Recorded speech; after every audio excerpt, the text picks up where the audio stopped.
Shalom, shalom. It's Brother Atazadak, Hero Israel. It's Ephesians chapter 4 breakdown. Giving all honor and glory to Yahweh Ba'ashem Yahushai. Now let's get right into it. It's book of Ephesians chapter 4 and verse 1. And it reads, I, therefore, the prisoner of the Lord, beseech you that ye walk worthy of the vocation wherewith ye are called. Verse 2, with all loneliness and meekness, with long suffering, forbearing one another in love.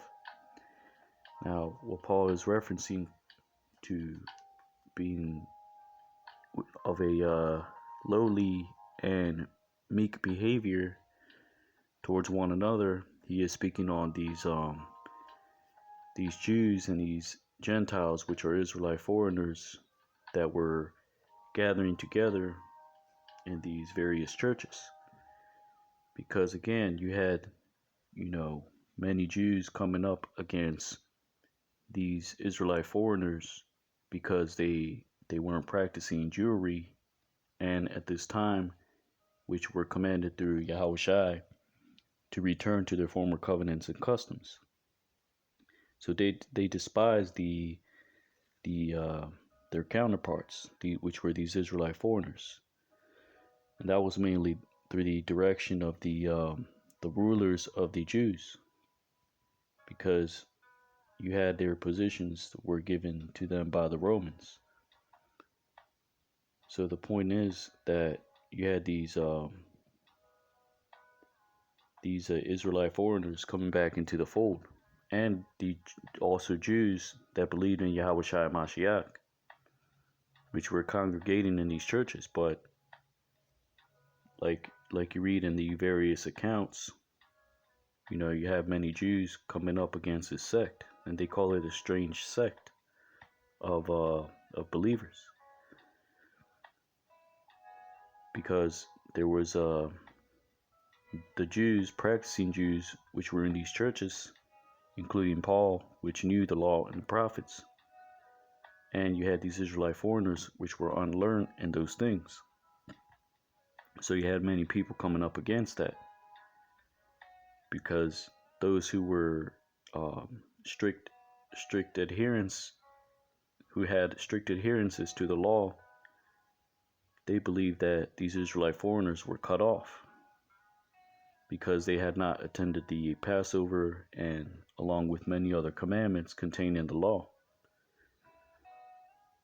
But you have to remember, Yahushua Mashiach was prophesied to be raised up amongst his brethren to call back the Gentiles.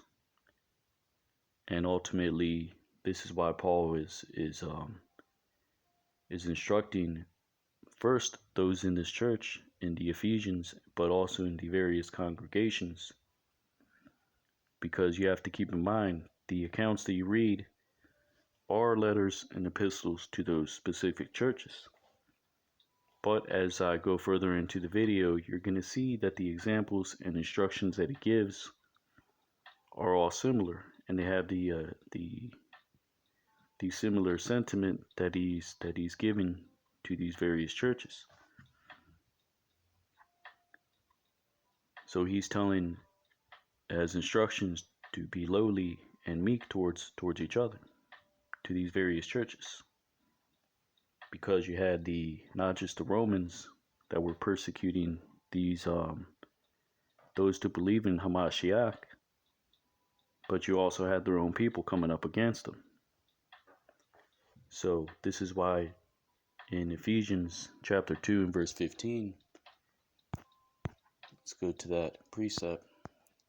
It's book of Ephesians chapter 2 and verse 15. Having abolished in his flesh the enmity, even the law of commandments contained in ordinances, for to make in himself of twain one new man, so making peace.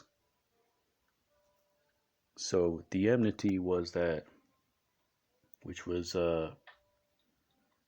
that strong dislike for those who had left Jewry and the practices of the law, which was perpetrated by the rulers of the Jews to despise these Israelite foreigners because they had left their former customs and followed the ways of the Greeks and the Romans and their practices.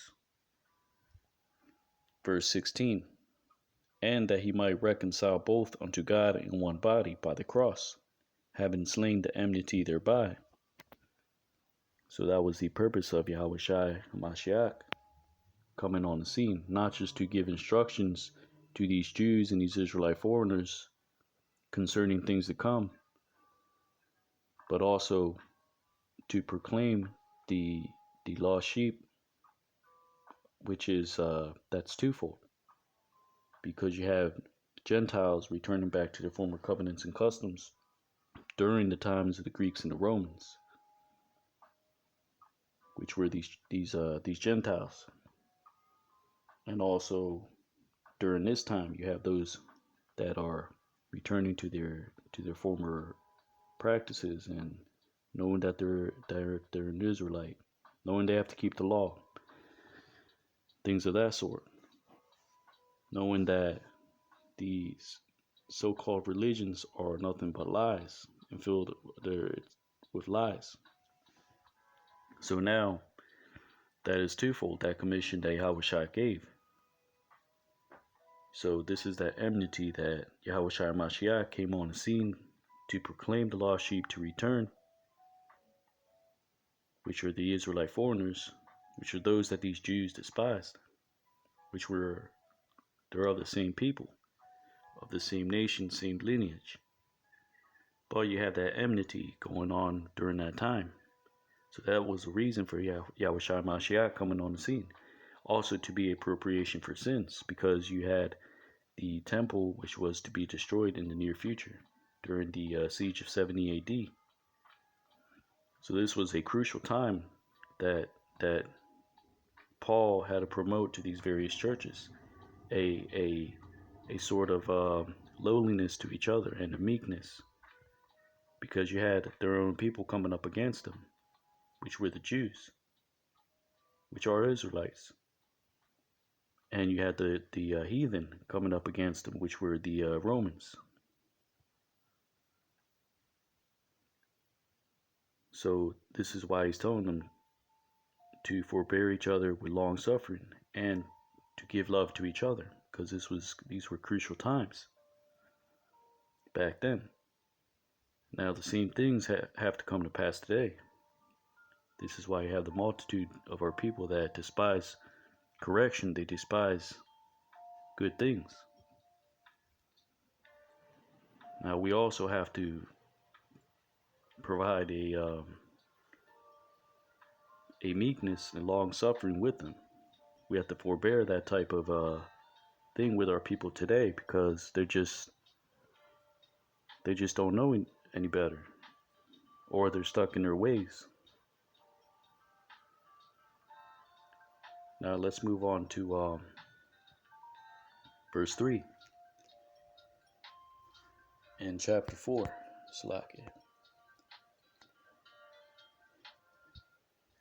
Book of Ephesians chapter 4 and verse 3, endeavoring to keep the unity of the Spirit in the bond of peace. So the unity of the Spirit was the unity of these two groups that was a part of Paul's ministry, to unite not just through the gathering together, but also through the things that he taught in the epistles. Because you have to keep in mind, Paul in his epistles, he is teaching two different mindsets: the mindset of the Jew who knew the law, the Torah, and the examples given in the prophets, and you had these Israelite foreigners, these Gentiles, which were coming back into the fold, returning, but they had no knowledge of the law and the examples given in the prophets. So this is that unity of the Spirit that Paul is speaking on, which is the for them to show love to one another. And that love is what he spoke about in the previous chapter, to pass on knowledge and also to edify one another. And this is also a common theme in Paul's epistles. He's telling these various churches, look, this is what love is. You edify one another, you rebuke, so that others may fear, shortly paraphrasing, but all these things were done with a just weight and a just balance. Now let's go to chapter 3 and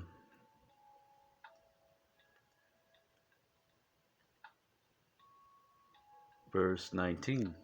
This book of Ephesians chapter 3 and verse 19, and it reads, and to know the love of Hamashiach, which passeth knowledge, that you might be filled with all the fullness of God. So that is that love that Paul is perpetrating to these various churches and telling them, this is what you are to be doing. This is what you are to be doing amongst your own people.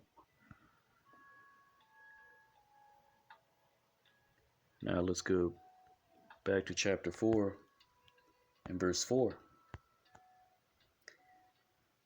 book of Ephesians chapter 4 and verse 4. There is one body and one spirit, even as ye are called, and one hope of your calling. So that one body, one spirit was what he was instructing these various congregations and these churches,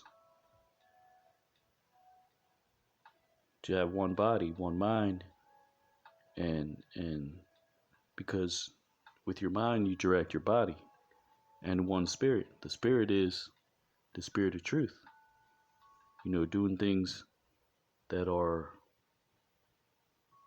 aligned with the scriptures, mainly in this time, because you have to keep in mind the scriptures that they had was the law and the examples given in the prophets, because you had things like the epistles and the various gospels of the 12 disciples, or not of the 12 fully, but you get the gist. The accounts given by Matthew, Luke, Mark, John.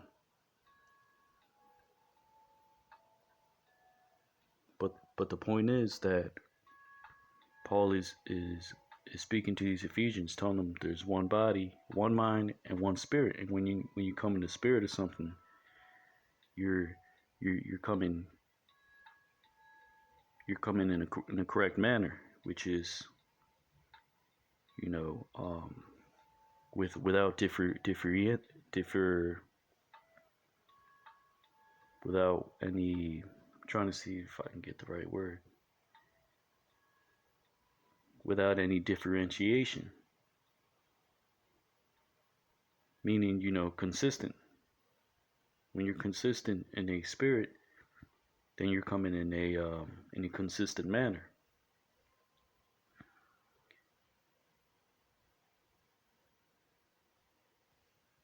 So let me see if I can get this precept in Romans. Bear with me.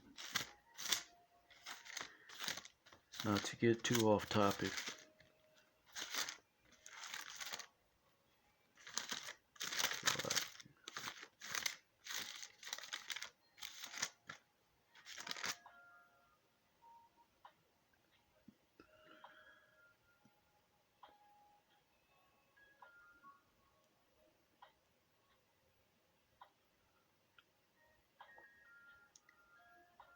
This book of Romans chapter 12 and verse 11. And it reads,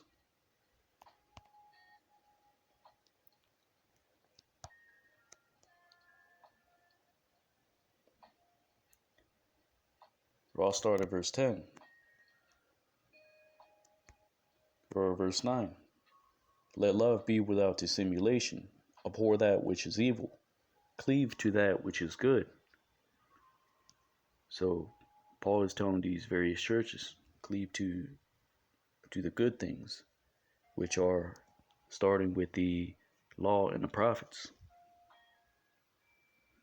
Because the law, you have to keep in mind, it comes in a certain spirit, in the spirit of things that you are to abhor, like adultery, eating of the blood, the dietary law, which is good for your body. And that's that spirit of righteousness, things that are justifiable in the eyes of the Most High. And you're supposed to exemplify the good things in the law, like honoring your father and your mother. Things like, rebuking your own people, preferring each other. And that goes into the children of your own people. This is why it's crucial for our people to follow the law. The Israelites, so-called Black, Hispanic, Native Americans, because you have these other nations, they love their own people, and the only people that don't practice this as a whole is our own people. We're constantly coming up against each other, and that's spirit contrary to the law. And this is what Paul is exemplifying to these various congregations. Verse 10, be kindly affection one to another with brotherly love, and honor, preferring one another. Verse 11, not slothful in business, fervent in spirit, serving the Lord. So he's also telling them, look, not to be slothful, because during this time, the time of the Greeks and the Romans, you have to keep in mind, there was a lot of tumults going on, a lot of persecution from the Romans. You had a lot of the Jews coming up against those that believed in Yahushua Mashiach and in the commission which he made, because there were many Jews that believed, but there were those who still came up against their own people. So Paul is telling these various churches, look, the time is short, because Paul knew that destruction was coming, because that's what Yahushua HaMashiach taught. This is why, even starting through the John, he was telling them to bring fruits of repentance to the Pharisees, because he knew that destruction was coming to the land, the siege.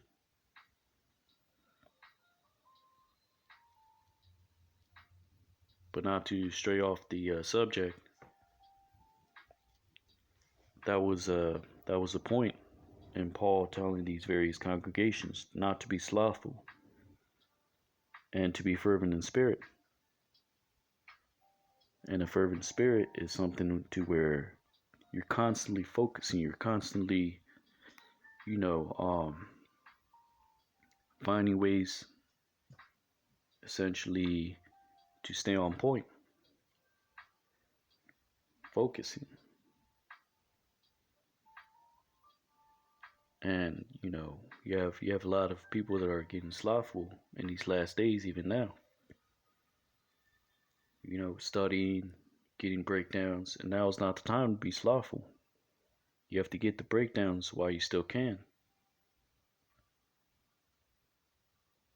And you can't be getting weak,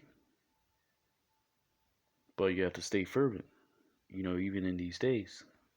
So we understand there was the council written as to give us the understanding of what went down during that time, but also the accounts were also written for our learning.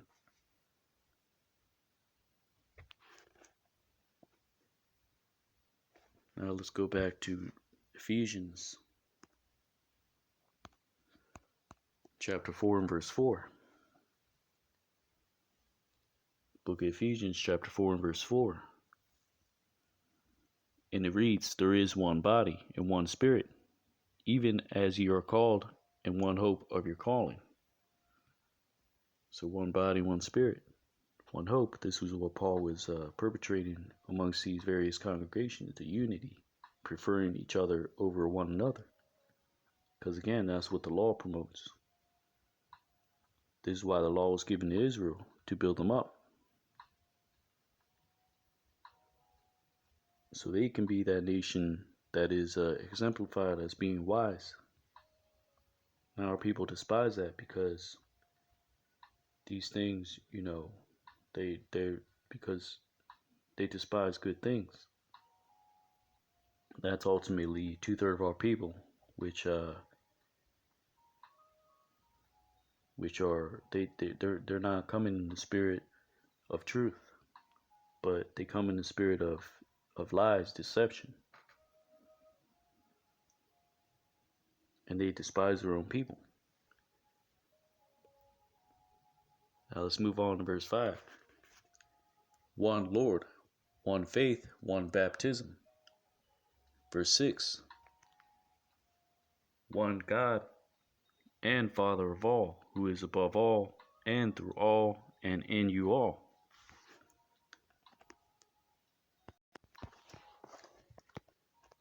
Verse 7. But unto every one of us is given grace, according to the measure of the gift of Hamashiach. Now that different measure of grace is that measure of faith that each person has, even in this time. You have one who has great faith that he can endure. There's another that believes that praying is what's going to keep him built and steady. And there's one who has great knowledge. Now this is what Paul is getting into. There's one that has breakdowns. There's one that has good exhortation. There's another that has good words of wisdom. And this is what Paul is saying to these Ephesians. He's going to go into the various measures of faith, various offices that each person has and is assigned in these churches.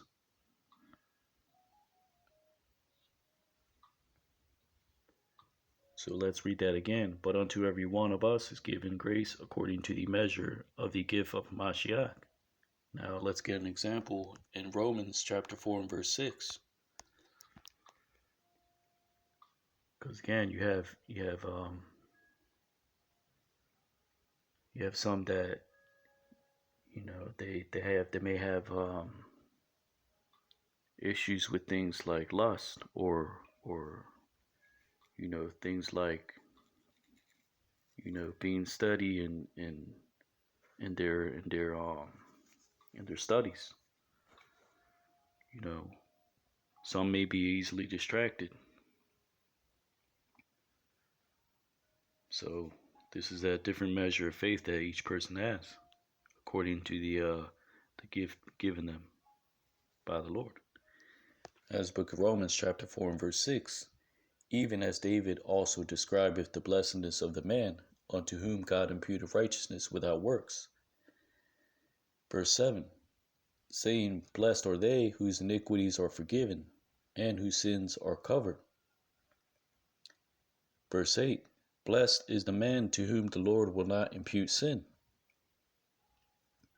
So that's also a different gift that the Most High bestows upon certain men. Some may have great faith. Some may have great, words of wisdom. And there are some that are naturally, they just, although you do need the law is necessary, there are some that are just naturally, upright, which is what Paul is saying about mainly about these Gentiles, these Israelite foreigners who didn't have the formal teachings of the law and the prophets, but they believed. Now there are those in his time also, they may not have received the truth fully, but they are, that's a different measure and different office given to the various believers even in this time. Some may not have all the breakdowns, some may not have, all the words of wisdom, but it's the Most High that ultimately is guiding the footsteps of these various individuals.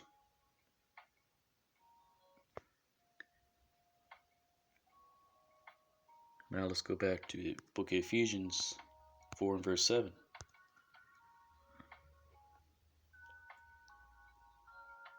But unto every one of us is given grace according to the measure of the gift of Hamashiach. So this is Paul is going into the various offices and different Salakia dispensation of faith and works that the Most High is giving to these various congregations and building up one another.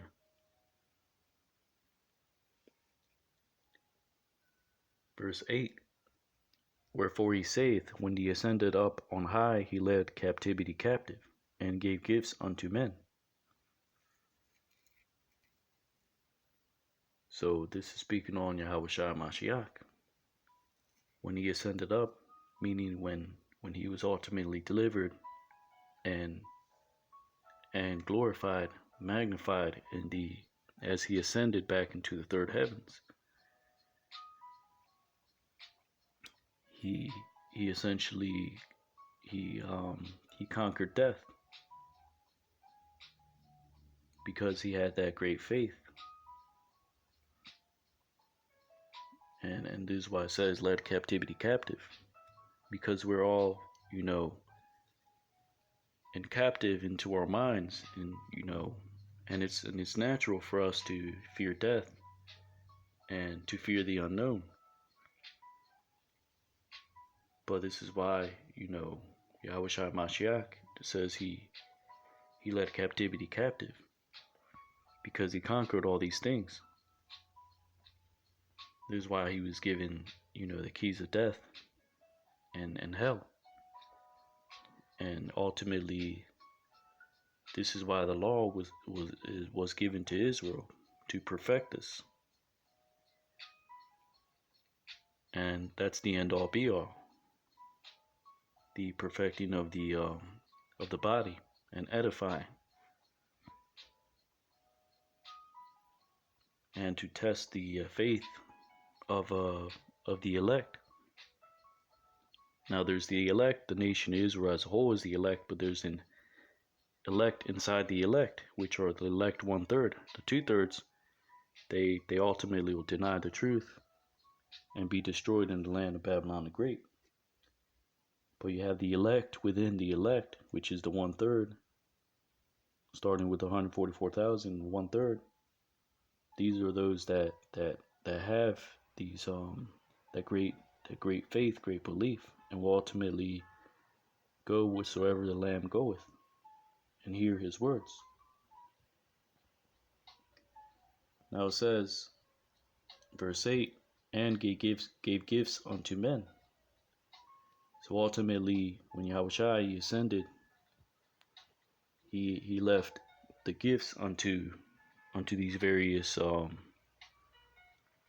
congregations and believers. Because you have to keep in mind, what he left was his ministry, the things he taught in his ministry, the things that he prophesied to come to pass in the future, how to properly execute the law, the proper execution of the law. Now these are the gifts that he left on to men, the things that he taught the apostles, and the things the apostles taught others, which you can read in the account of Galatians. Paul spoke with and met with Peter and James. So of course he was told things that Yahushua taught in his ministry.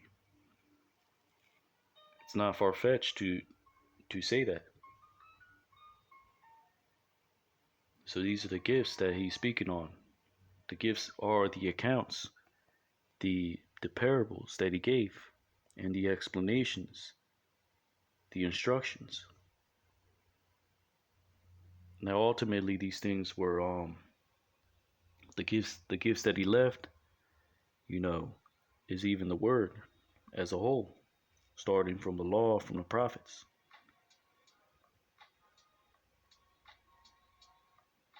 Now let's get into that. Let's go first to the book of Deuteronomy, chapter 30, verse 10. And it reads, If thou shalt hearken unto the voice of the Lord thy God, to keep his commandments and his statutes, which are written in this book of the law, and if thou turn unto the Lord thy God with all thy heart and with all thy soul, for this commandment which I command ye this day, it is not hidden from thee, neither is it far off. Verse 12, It is not in heaven, that thou shouldest say, Who shall go up for us to heaven, and bring it unto us, that we may hear it and do it. Neither is it beyond the sea, that thou shouldest say, Who shall go over the sea for us, and bring it unto us, that we may hear it and do it. Verse 14, But the word is very nigh unto thee, in thy mouth and in thy heart, that thou mayest do it. So this is part of the various gifts that Yahweh left unto men, unto the men of Israel, which is ultimately the word. He left a measure of a certain faith to various individuals, and there are some that he had left a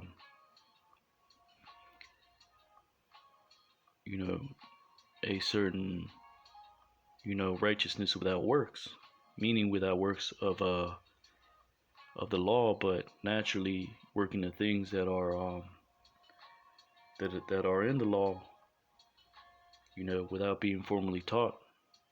They're just naturally upright, which is what's exemplified in this precept, book of Romans, chapter 2 and verse 14. For when the Gentiles which have not the law do by nature the things contained in the law, these having not the law or a law unto themselves. Verse 15, which shew the work of the law written in their hearts, their conscience also bearing witness, and their thoughts the meanwhile accusing or else excusing one another. So this is also a gift given to various men, even in this time. But still, now more than ever, the law is good. But back then, during the times of the Greeks and the Romans, you had these Israelite foreigners that were coming back into the fold, and they were being taught out of the law. But since the time was short, I'm sure not everyone was able to get formally taught into the law. This is why Paul is saying, each have a different measure, a different office, a different gift. One may be of faith, one may be of, breaking things down. Each individual has a office according to the measure given to them by the Most High.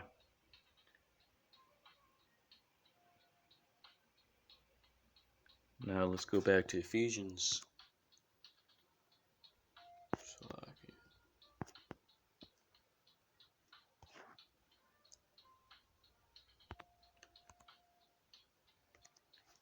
Chapter 4 and verse 19.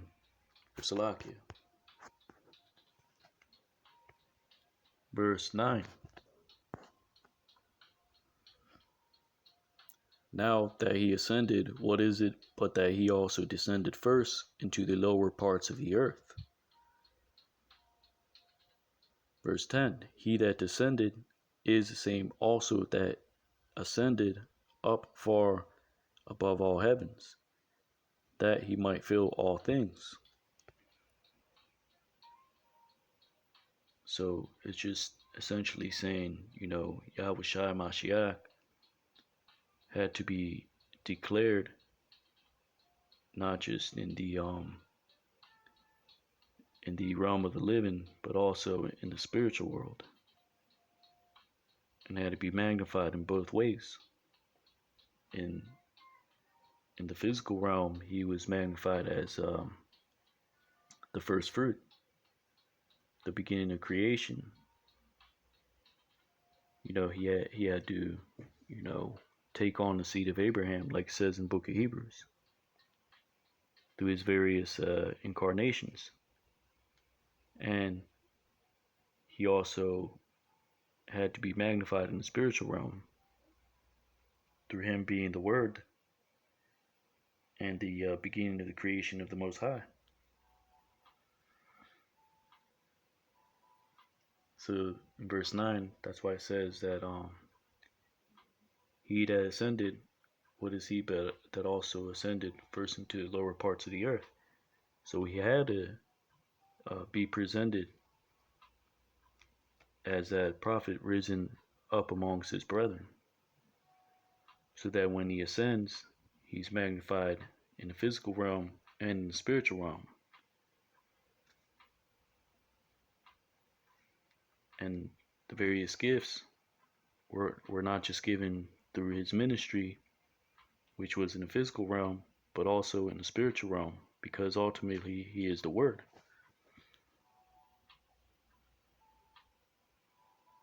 So it says, verse 9, he that ascended, what is it but that he also descended first in the lower parts of the earth? Meaning he had to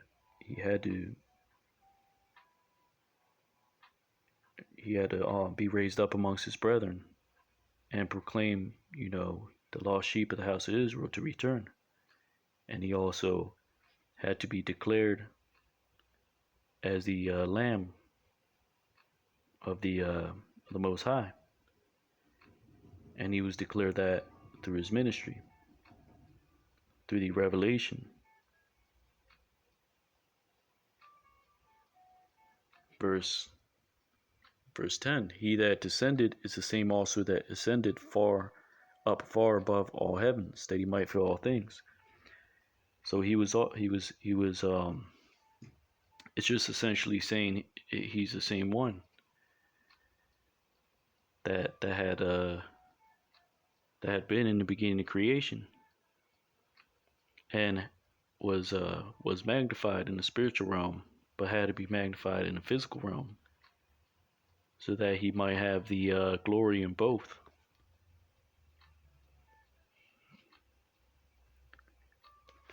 Now let's go to this precept, book of Proverbs, chapter 30 and verse 4. Who hath ascended up into heaven, or descended? Who hath gathered the wind in his fists? Who hath bound the waters in a garment? Who hath established all the ends of the earth? What is his name, and what is his son's name, if thou canst tell? So this is going into the into the creation, how it was done ultimately through the Most High. But Yahweh Shai was the one being directed through the Heavenly Father, and through the Elohim, which is the powers, and during the creation. So they were all directed by the Heavenly Father, but it was done through through Yahweh Shai, being directed by the Heavenly Father, and Yahweh Shai directing the Elohim, which are the angels in the creation.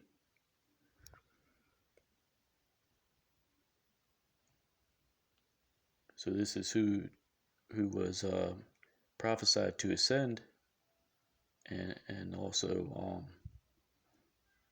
and descend. like it says in verse 4, and gather the winds in a fist. Now the wind is a representation of the spirit.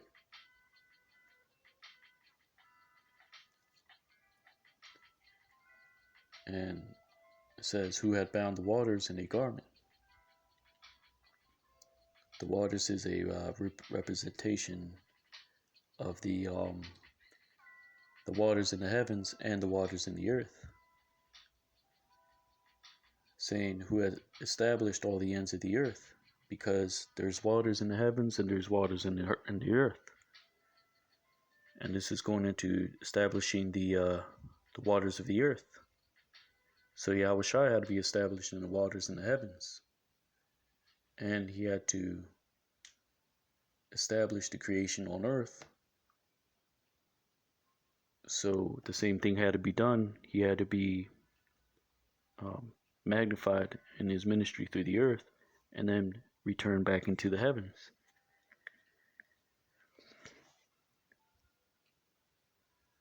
So it is saying, what is his name and what is his son's name, as thou canst tell. Now, see if I can go to this precept here in the book of Salakia. See if I can get this precept. Book of Revelations. Salakia, Revelation chapter 1 and verse 8. Salakia, verse 5. And from Yahushua Mashiach, who is the faithful witness and the first begotten of the dead, and the prince of the kings of the earth, unto him that loved us and washed us from our sins in his own blood.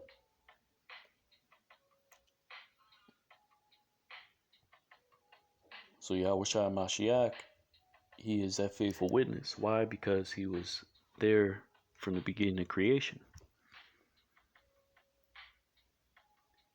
And the first begotten of the dead, because he was the first who was resurrected and caught up into the heavens,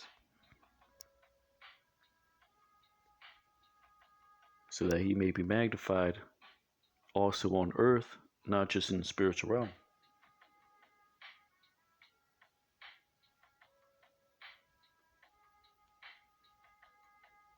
And it says, and the prince of the kings of the earth. So he was given dominion over both realms when those things were completed.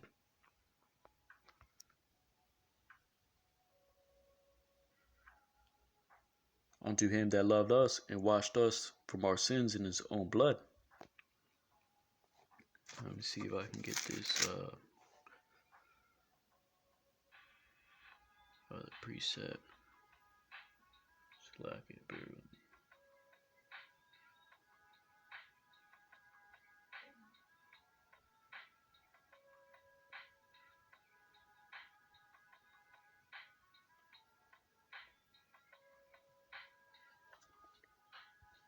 This is Revelation chapter 1 and 18. I am he that liveth and was dead, and behold, I am alive forevermore.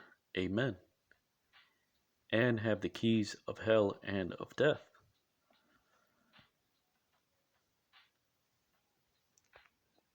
So, Yahushua Mashiach, he had to fill all things that were written in the heavens and to complete it on the earth.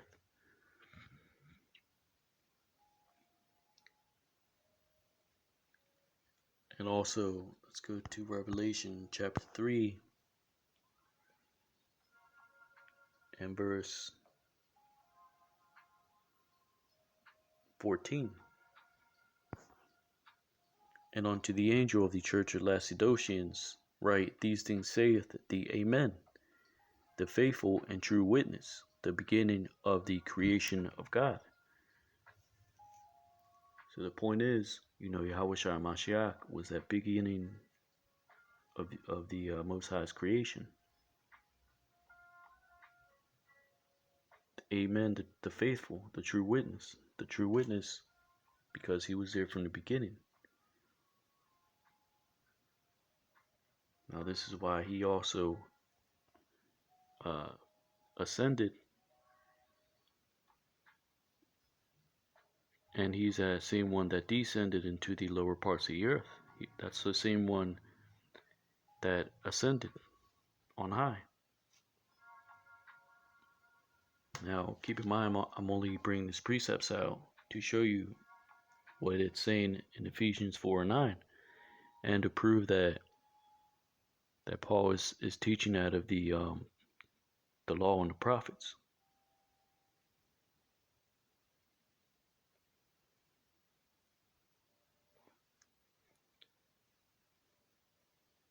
Now let's go to Ephesians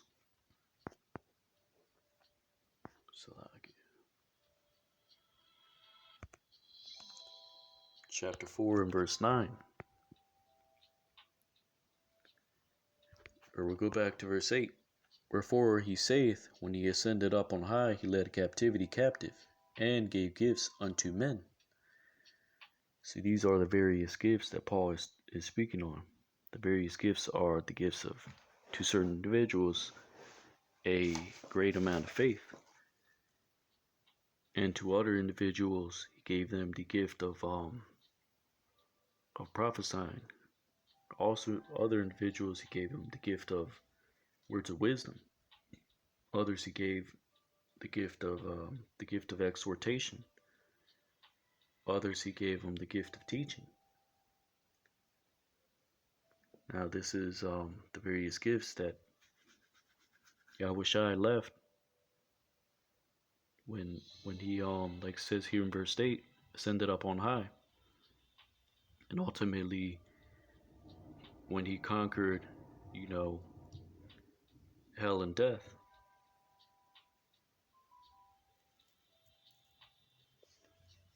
Actually, get this precept in.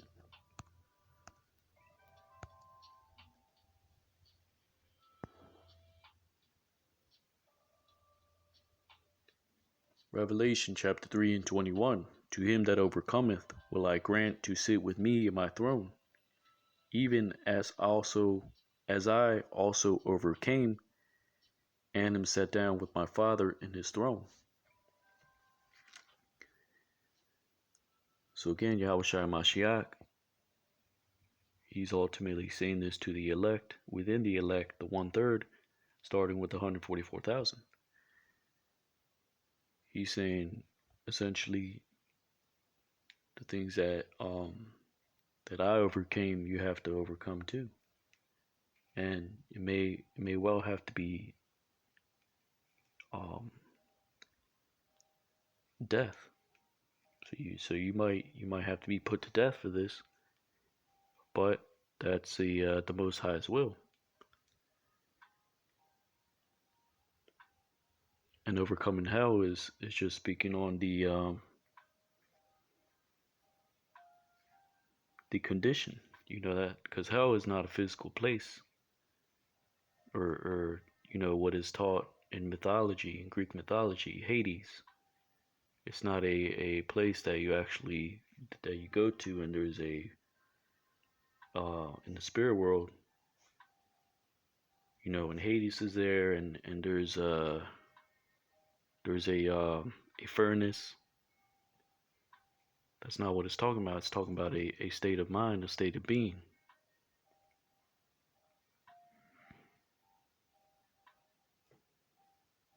So the point here being is that that's actually hell is a condition. Yahushua is saying ultimately you have to overcome the condition of hell and endure unto the end. This is that purpose of what was written here.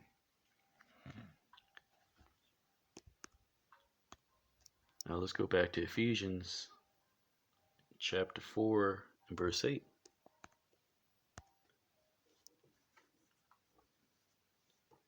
Wherefore he saith, when he ascended up on high, he left captivity captive, and gave gifts unto men.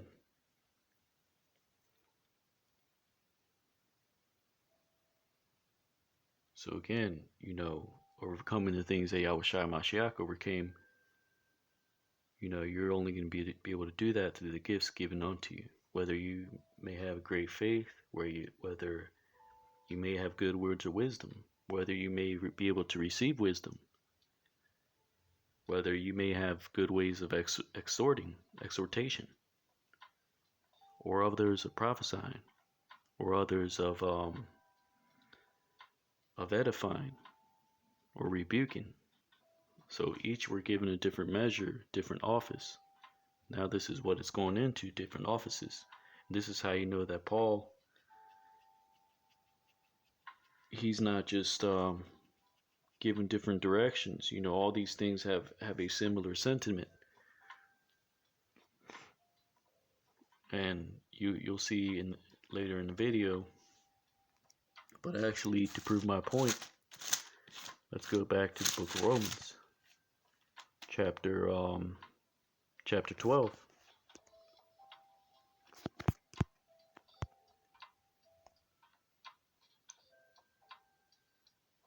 This is book of Romans, chapter 12, and verse 6. We'll start at verse 5. Or actually, verse 4.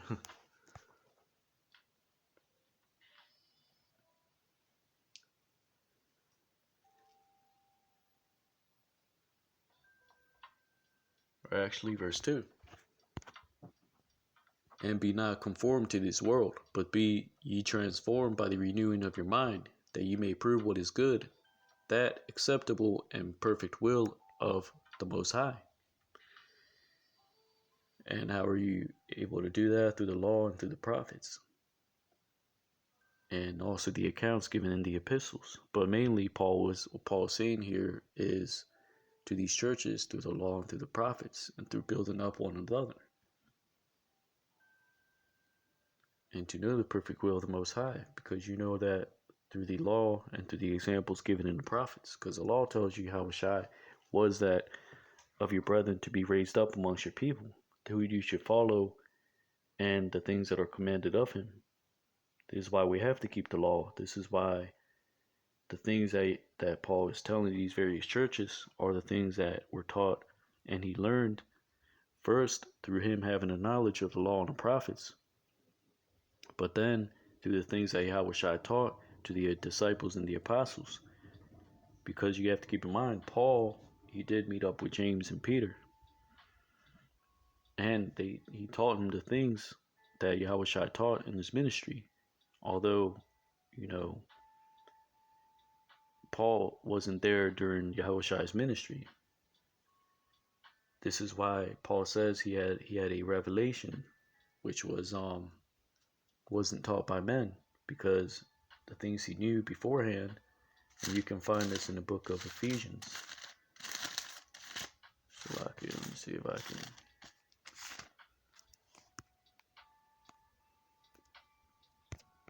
Salakia, Galatians, I believe.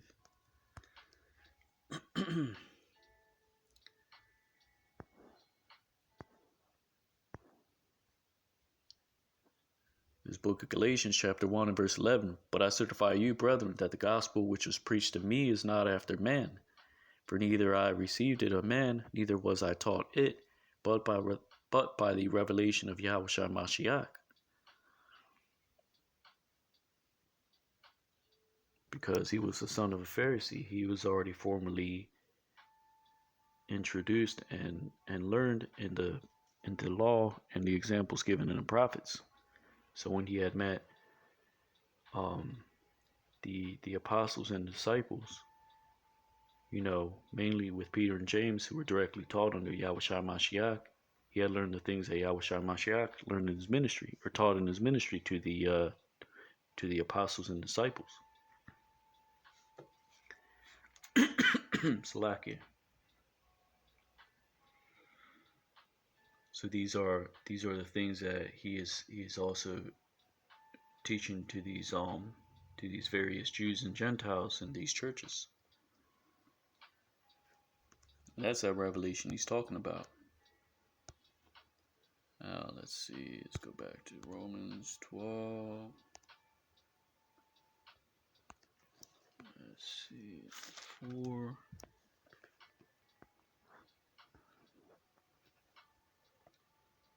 We'll go back to verse 2. And be not conformed to this world, but be ye transformed by the renewing of your mind, that you may prove what is that good, that acceptable and perfect will of God.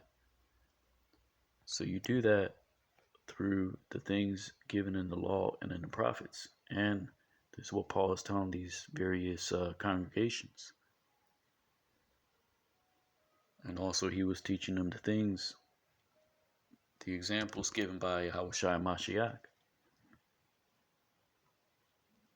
And he's also teaching them out of the things that Yahushua Mashiach taught in his ministry.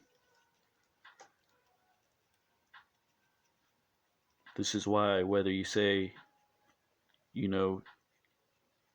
taught the things, only out of the law and the prophets, that's not true. Because if you're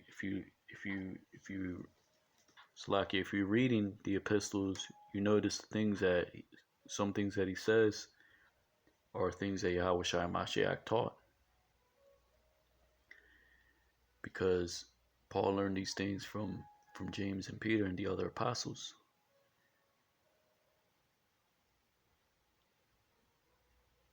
So he did teach them not just out of the law and the prophets, but through the things Yahushua Mashiach taught, which is what you find in the accounts of Matthew, John, Mark,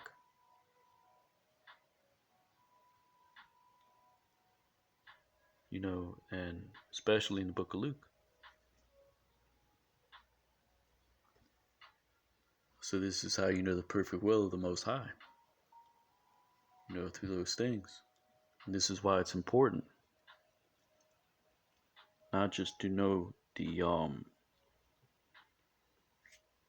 proper chain of events as far as the things that conspired during the times of the Greeks and the Romans, and the things that are accounted, or the accounts given in the epistles, also through the accounts of Matthew, John, Luke, and Mark, which is the so-called Gospels. Because the Gospel as a whole is the whole Scriptures. The law, the prophets, those all contain prophecies.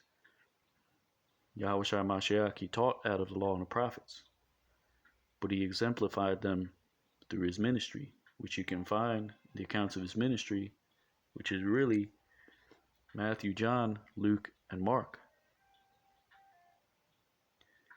And in the various epistles, you get accounts, which all point back to the law, the prophets, and the things Yahushua Mashiach taught, which is Luke, John, Mark, Matthew. So all these things go hand in hand, but you have to understand, you have to digest the whole roll to understand the whole thing. This is why it says in the Revelation, eat the whole roll. The angel told John to eat the whole roll.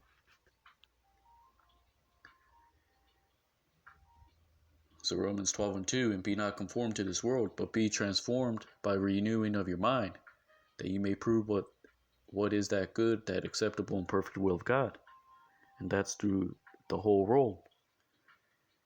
Verse 3, for I say, through the grace given unto me, to every man that is among you, not to think of himself more highly than he ought to think, but to think soberly, according as God had dealt to every man the measure of faith.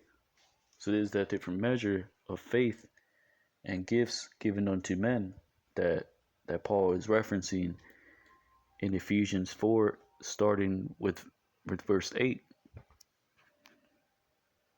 Verse 4, for as we have many members in one body, and all members have not the same office. So again, you read what was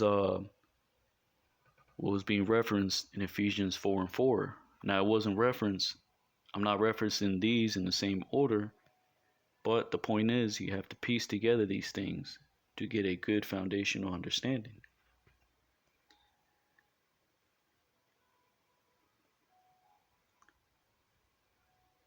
Verse 5, so we being many are one body in a Mashiach, and every one members one of another. Verse 6, having then gifts differing according to the grace that is given to us, whether prophesy, let us prophesy, according to the proportion of faith, or ministry, let us wait on our ministry, or he that teacheth on teaching. And how do you teach? By example. So some of us are meant to teach by example. Some of us are just ministers, but we all have the great responsibility of either teaching our people, being an example to them, or prophesying. Now there's brothers out there prophesying, the downfall of Babylon the Great in the highways and byways. Some are making good exhortation videos. Now you are supposed to go out there and to the highways and byways. That's after you eat the whole roll. But in the meantime, we're still supposed to edify the body, which is as a whole our own people. The nation of Israel, so-called Black, Hispanic, Native Americans, and only the elect within the elect are going to receive it, which is the 1/3. The 2/3 are going to deny the truth, go after their own lust, after their own mind, and ultimately, they'll have to go through the ICBM purification. But the point is, we all have different offices. Verse 5, so we being many are one body in Hamashiach, and every one members one of another, having then gifts different according to the grace that is given to us. Whether prophesy, let us prophesy according to the proportion of faith. Or ministry, let us wait on our ministering. Now, there are those that are ministers out there. You may be in a camp. You may be out there on the highways and byways. You may be a reader. You may be holding a sign or whatever. We all have a different dispensation, a different office.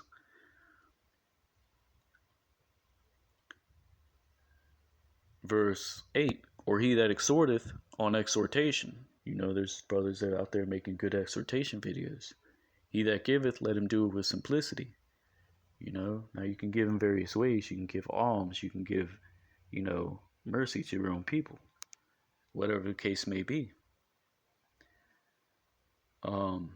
Let him do it with simplicity. He that ruleth with diligence. You have heads of camps. You have,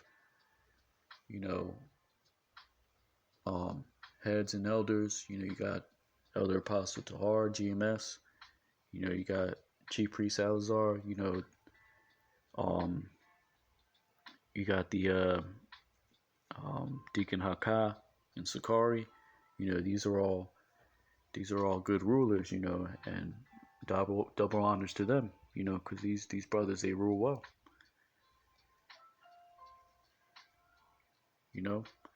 And he that sheweth mercy with cheerfulness.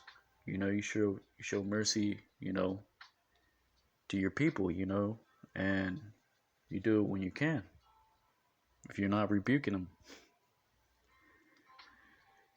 Verse 9, let love be without dissimulation. Abhor that which is evil, cleave to that which is good. So you're supposed to be consistent, with that, and that's that fervent spirit that he speaks on in verse 11. Whether you abhor what is evil or you're cleaving to the things that are good. Verse 10, be kindly affectionate one to another with brotherly love, and honor preferring one another.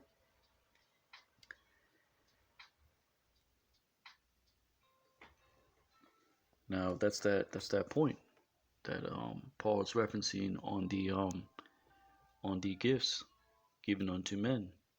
The gifts being, different measures of faith. The different offices. The different, dispensation, things that they'll have to, endure in this walk. Now let's go back to the book of Ephesians,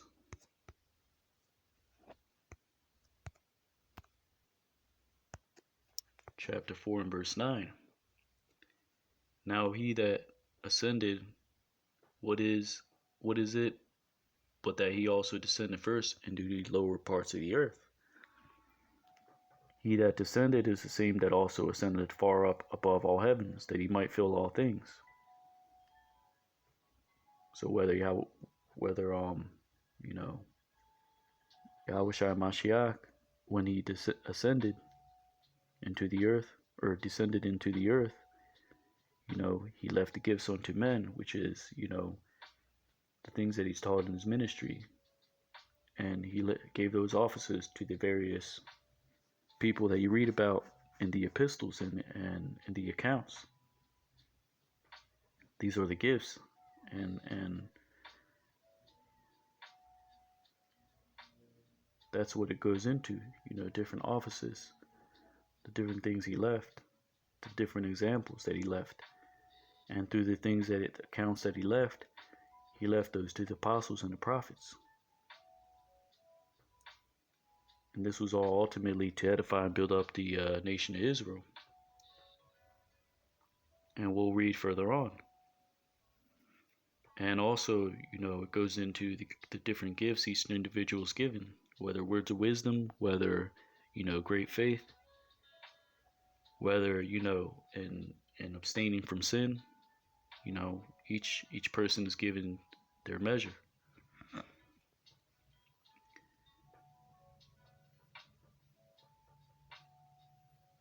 Now, let me get another example, which is Book of Psalms, chapter 37 and verse 37.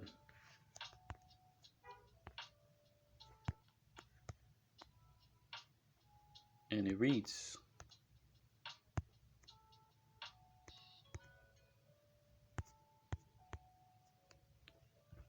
"Mark the perfect man, and behold the upright, for the end of that man is peace." Verse 38, "But the transgressors shall be destroyed together, the end of the wicked shall be cut off." So the point here being is, it says to mark the perfect man, behold the upright, because ultimately this thing is about not just building yourself up, but building your people up, for edifying and building up of the nation of Israel. And this goes into going into, enduring the things that, overcoming the things that Yahushua Mashiach overcame, which is, hell and death, whether you have to, die for the truth or, overcoming, the condition of hell. This all goes into reaching for perfection.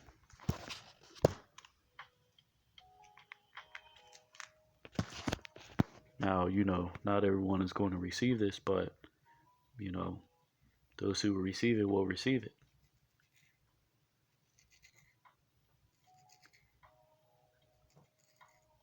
But these are the examples that I read in Revelations chapter 3 and 14. Now let's go to another precept, 1 Corinthians chapter 12 and verse 8.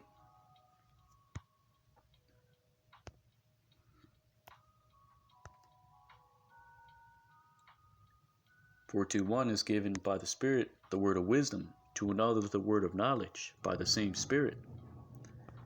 Or actually it started in verse 4. "Now there are diversities of gifts, but the same Spirit.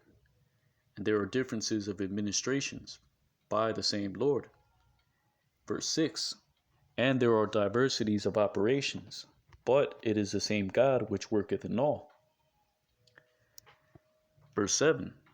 "But the manifestation of the Spirit is given to every man to profit withal.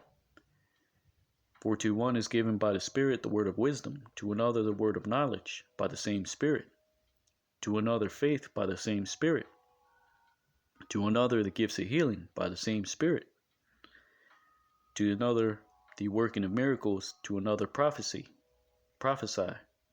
to another discerning of spirits, to another divers kinds of tongues, to another the interpretation of tongues. Verse 11, but all these things worketh that one and the self same Spirit, dividing to every man severally as he will. Verse 12, for as the body is one, and hath many members, and all the members of that one body, being many, are one body, so also is Hamashiach. That Spirit is the Holy Spirit, that the Ruach HaKodesh, given to those to whom the Most High will sup with, like it says in the book of Revelations.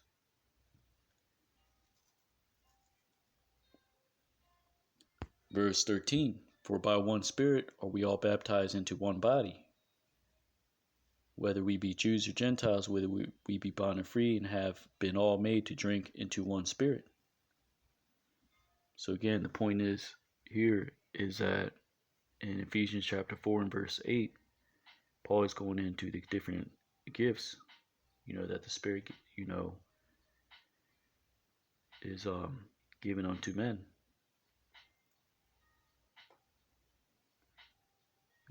And it's all according to their to the different measures and different offices, the different things that are to carry out.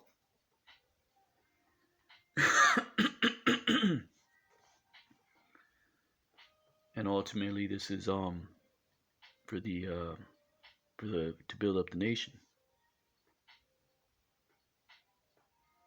Now let's go back to Ephesians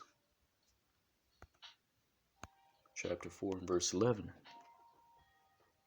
So that's the whole point, from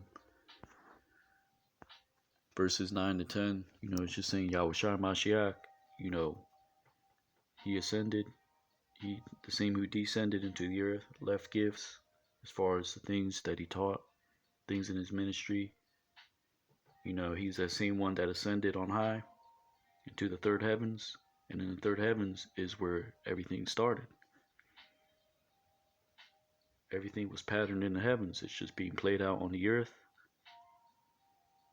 and all things were done to give gifts unto men, being mainly the men of Israel, in the different gifts and measures, whether it be faith, whether it be the word. The word was given to the whole nation of Israel. But again, it all, it's given to each one to whom it is dispensed unto. And that's all done through the Spirit. And that's all it's going into. And then Paul in verse 11, he's going into the different offices. But the point is, the precepts that I brought out, Psalms 37:37, Proverbs 30 and 4, Romans 2 and 14, Revelations 3 and 14, all these things are for those who are reaching unto perfection and to perfect the nation.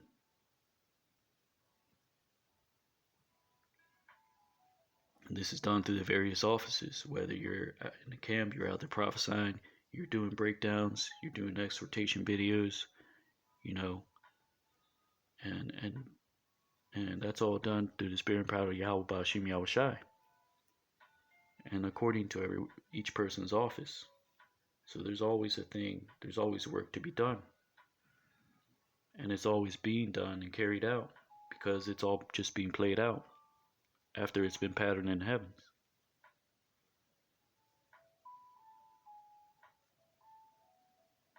So again, we all have a different office. Verse 11, and he gave some apostles, and some prophets, and some evangelists, and some pastors and teachers. Verse 12, for the perfecting of the saints, for the work of the ministry, for the edifying of the body of Hamashiach. So again, you have to separate the things that are written as to understand how things went down back then. But again, there's things that have went down back then and are happening all over again.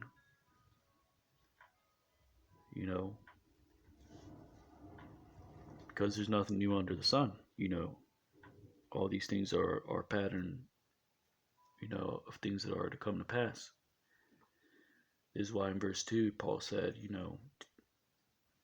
to treat each other with lowliness and meekness, with long suffering, and to forbear one another. Because there was, you had a lot of Jews going up against these churches, and you had the Romans too. Same thing's happening today. This is why, Babylon is also personified as Sodom and Egypt, because again, there's nothing new under the sun.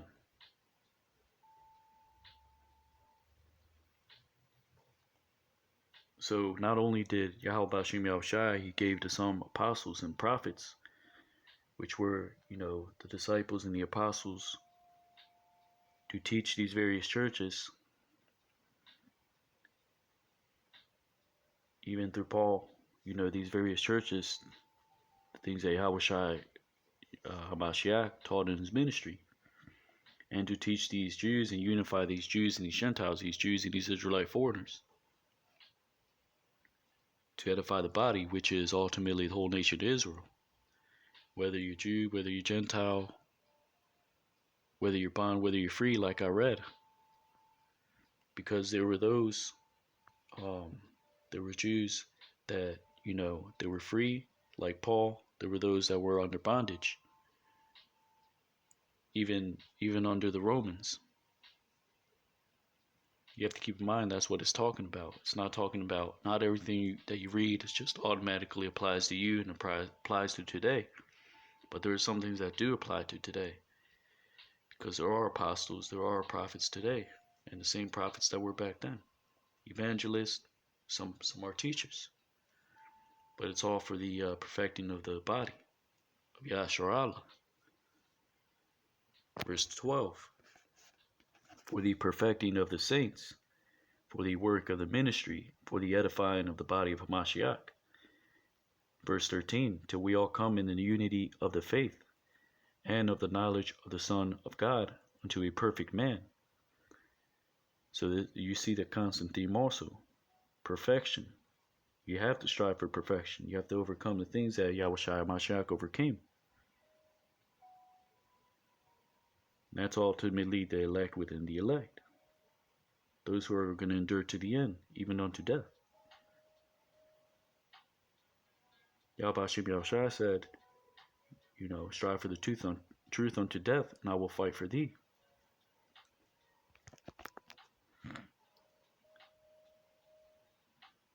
Verse 13, till we all come in the unity of the faith and of the knowledge of the Son of God, unto a perfect man, unto the measure of the stature of the fullness of Hamashiach. Verse 14, that we henceforth be no more children, tossed to and fro, and carried about with every wind of doctrine, by the sleight of men, and cunning craftiness, whereby they lie in wait to deceive. And how do you do that? Through the law, through the examples given in the prophets. This is why I have the two witnesses in the book of Revelation, chapter 11. The two witnesses are the instructions and the warnings, the law and the prophets, which is personified as Moses and Elijah.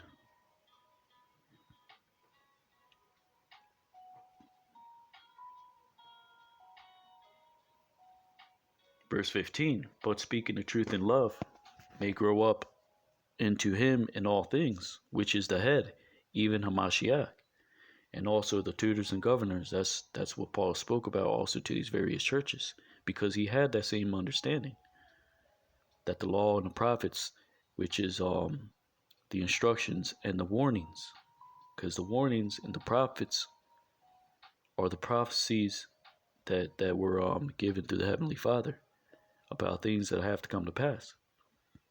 And the instructions are the instructions given in the law on how to be built up.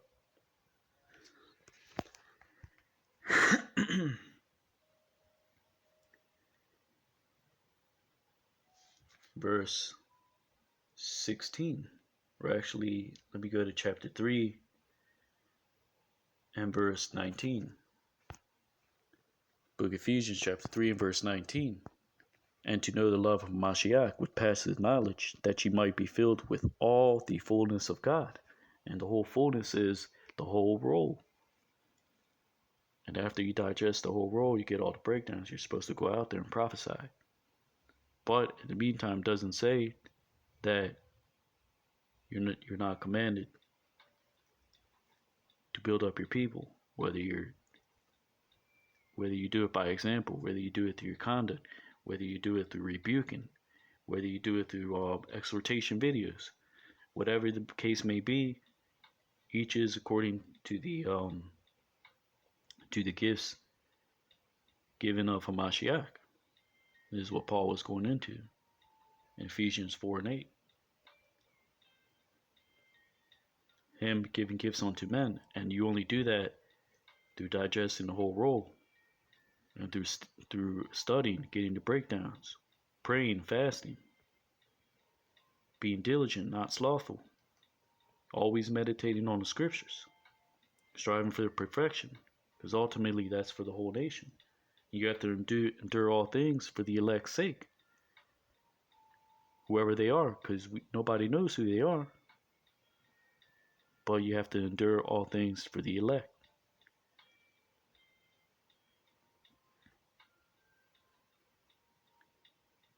Verse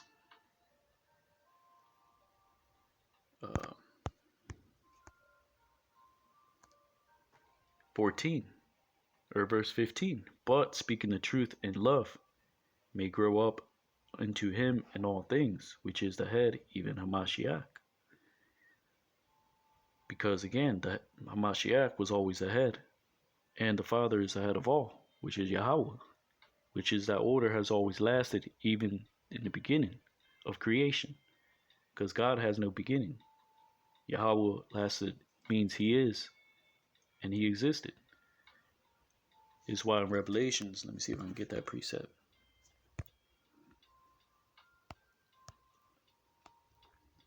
Revelation chapter 1 and verse 8.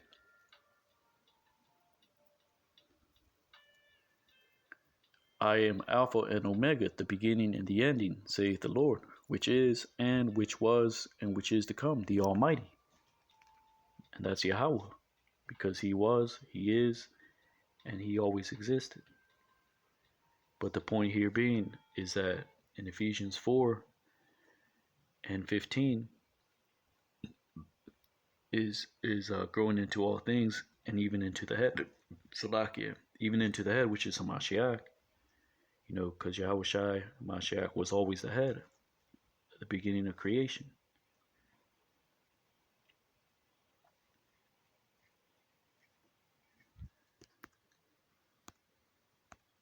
Book of Ephesians chapter 4 and verse 15. But speaking in truth, the truth in love may grow up unto him in all things, which is the head, even Hamashiach. Because Hamashiach has always been the head, even to the beginning, in the beginning of creation. You had Yahweh, and then he created Yahushai in the beginning of creation. And then you had him direct Yahushai to create the Alahayim, which is the powers, the principalities, the angels. And Yahushai, through the direction of Yahweh, directed the angels. So the angels were there from the beginning, and these are the spirits of the just men. This is the spirit of the 144,000. And ultimately the elect, the 1/3. They were there from the beginning. All these spirits were there from the beginning. You also had the wicked spirits there from the beginning. But ultimately the 144,000, those are the same spirit of righteous men who were with Yahushua Mashiach in the creation. And now, this is why, in the end, all things have to be reconciled. Things in heaven also and on the earth had to be reconciled to the Heavenly Father. And that's when all things have to come to pass. Like you read of in chapter 1 in verse 10.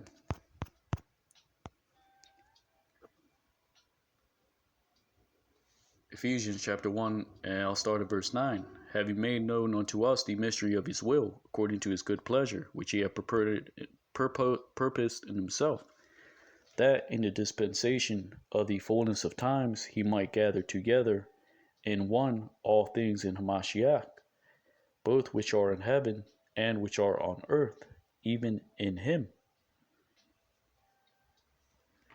So that's what it's speaking on. Now let's go back to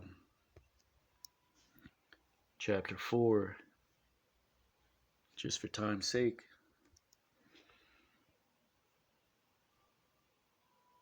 And verse 16.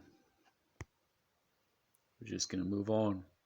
From whom the whole body fitly joined together and compacted by that which every joint supplieth, according to the effectual working in the measure of every part, maketh increase of the body unto the edifying of itself in love. Verse 17. This I say therefore, and testify in the Lord, that you henceforth walk not as other Gentiles walk, in the vanity of their mind. And ultimately today that same thing's going on. You have 2/3 of our people, they hate the truth, they despise good things, and despise suffering for righteousness' sake, just to follow after their own promiscuous ways. Now,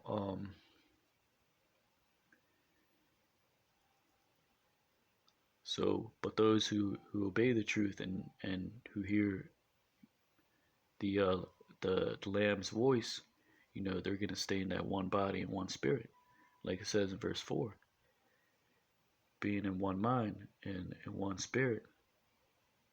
And that's that spirit that the whole world comes in, which is keeping the commandments, loving your own people, edifying for building up of your nation.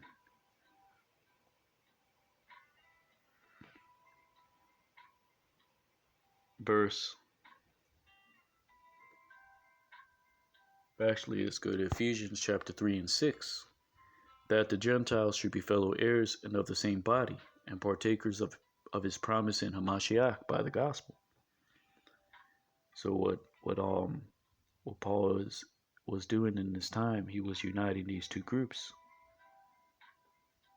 And this is the main theme, like I read in chapter 2 and verse 15.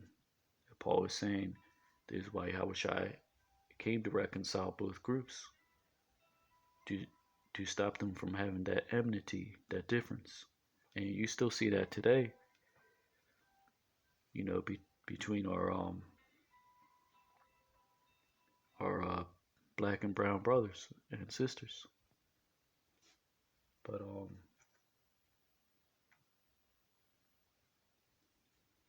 me see if I can actually, let's move on. Verse 18. Ephesians chapter 4 and verse 18. Having the understanding darkened, being alienated from the life of God through the ignorance that is in them, because of the blindness of their heart. Because a lot of our people, they're blinded in their heart, and your heart, we know that's your mind, or the lab, which is a Hebrew for heart, which is a personification of your mind. And ultimately, they're being alienated because they were predestined like that to be that way since the beginning. And they have to, and you can't mourn from them. You have to just, move on and, just wish them well. But ultimately, they'll have to suffer the the ICBM purification and be reborn in the kingdom. Actually, let me see if I can get this precept on moving on. Salakia, bear with me.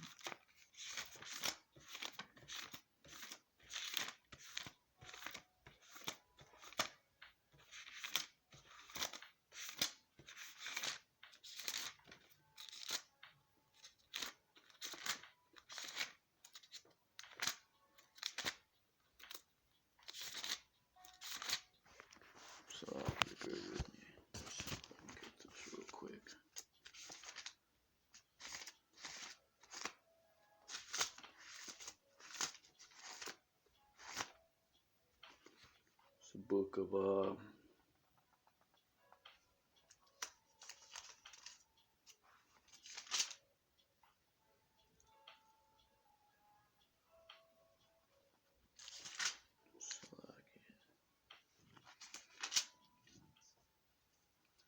Book of Jeremiah, chapter 22 and verse 10. And it reads,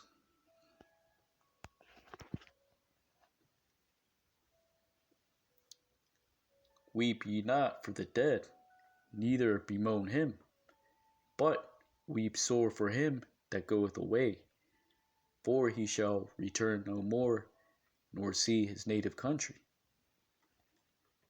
So again, that goes into our people not seeing their inheritance, or their former ways, the former country being Yahweh Shalom.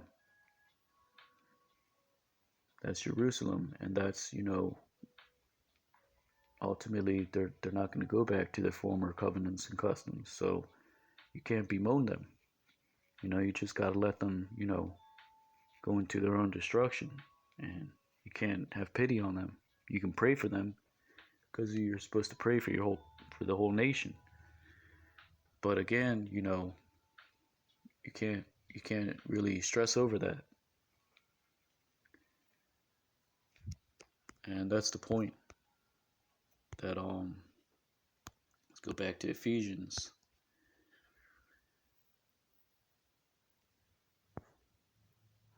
chapter 4 and verse 18. So, we understand that.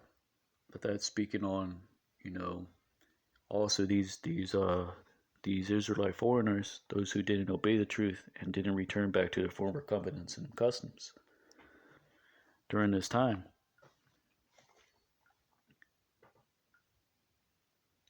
So this is what Paul is saying to these Jews and these Gentiles and these various congregations.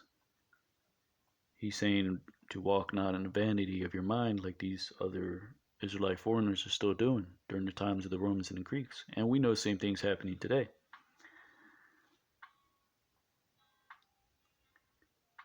Now this is why he says in verse 14, do not be tossed to and fro about every wind of doctrine. Because you had, like John wrote, I believe it's 1 John, about many antichrists. And they were many antichrists back then too, of our own people. You had the sorcerer named Bar Jesus. You had many of the proselytes back then, constraining these Israelite foreigners that were returning back into the fold to circumcise themselves, keep the law immediately, but they weren't building them up in the correct manner. So you had many antichrists back then, now so more than ever. Verse 19, who being past feeling had given themselves over unto lasciviousness, to work all uncleanness with greediness. You see the same thing happening today, for the love of money. And all these things are temporal things, but we seek spiritual things, things that that edify and build up the spirit. And that's all done through Yahweh Bashim Yahushai. And that's the only way, that's the truth. And that's through the Holy Scriptures, through the whole roll. And that's what spirit we're coming in. We're coming in the spirit of prophecy, which is Yahushua Mashiach. Verse 20. But ye have not so learned Hamashiach. Verse 21. If so be that ye have heard him and have been taught by him, as the truth is in Yahushai, because Yahushai is the word, and that's the like I read in Deuteronomy chapter 30, verse 10 through 12. The word is very nigh unto thee. The word is very nigh unto our people, but we refuse to hear wisdom. We refuse to hear instruction, and we refuse ultimately the warnings given to us by the Heavenly Father, which was hidden but now is being revealed in these last days. And the instructions and the warnings is an exemplification of the laws of the tutors and governors, the law and the prophets, the instructions and the warnings, the two witnesses spoken of in Revelations.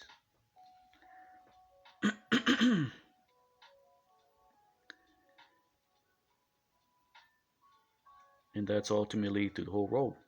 Verse 22, that ye put off concerning the former conversation, the old man, which is corrupt according to the deceitful lusts. That was us before, returning, to the truth, being corrupt, in our old ways. And that's ultimately what you got to do, when you return back to the truth and you're keeping the commandments, you're keeping the belief Yahweh Bashim Yahushai. You have to put off that old man and put off your deceitful lusts. And that's the same thing spoken of in the book of Galatians. You go to that precept. It's book of Galatians, chapter 5 and verse 24.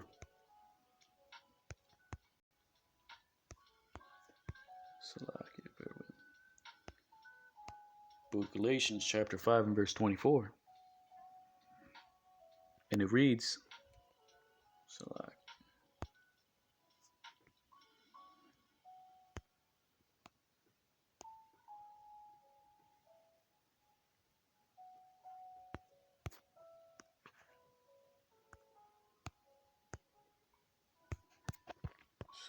bear with me. Satan's trying to hinder the word.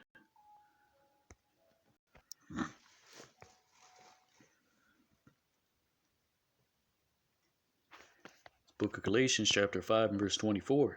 And it reads, and they that are Hamashiachs, which is ultimately the elect within the elect, the 1/3, starting with 144,000, have crucified the flesh with the affections and lusts.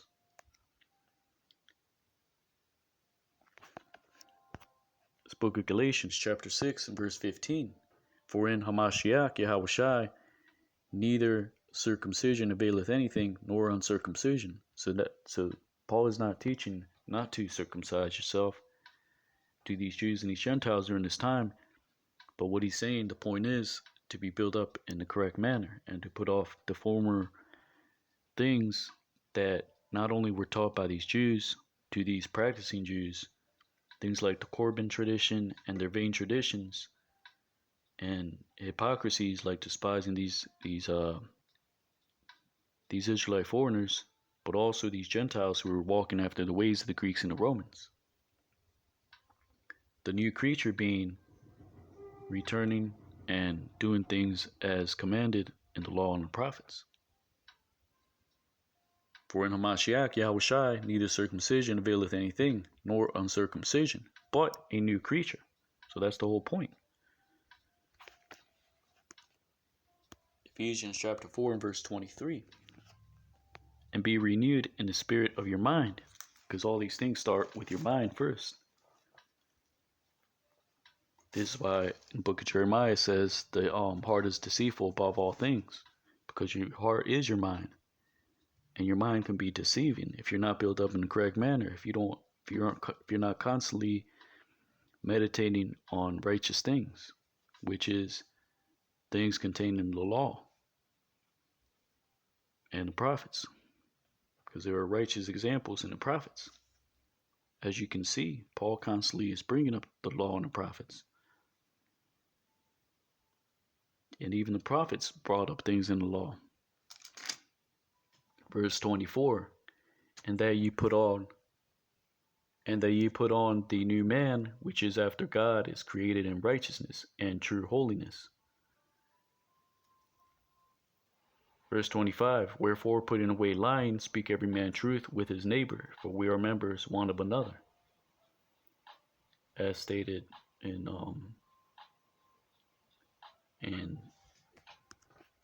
Yahushai's ministry. It's book of Matthew chapter 5 and verse 24. And it reads, leave there thy gift before the altar, and go thy way. First be reconciled to thy brother, and then come and offer thy gift. So this is the same thing Yahushai Mashiach taught. Putting away lying, and speak truth with your neighbor, with your own people. So you have to do that by being reconciled, you know, with your people first. This is why it says in verse 23, therefore, if thou bring thy gift to the altar, and there remembrance that thy brother had aught against thee, to leave your gift and be reconciled to your brother, to your own people.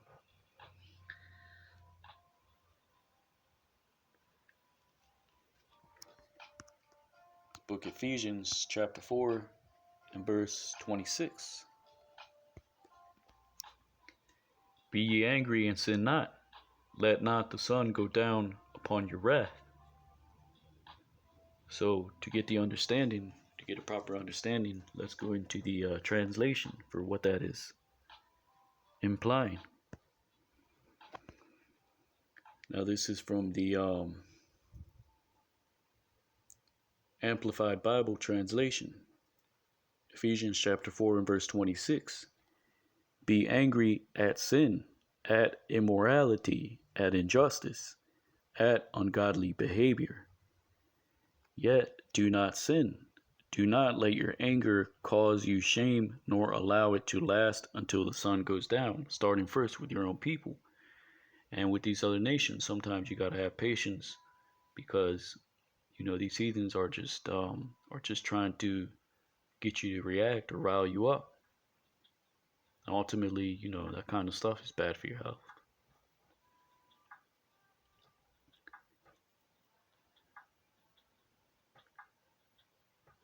So let me see if I can get and again, this is what Paul was teaching even in Slovakia. Before I move on,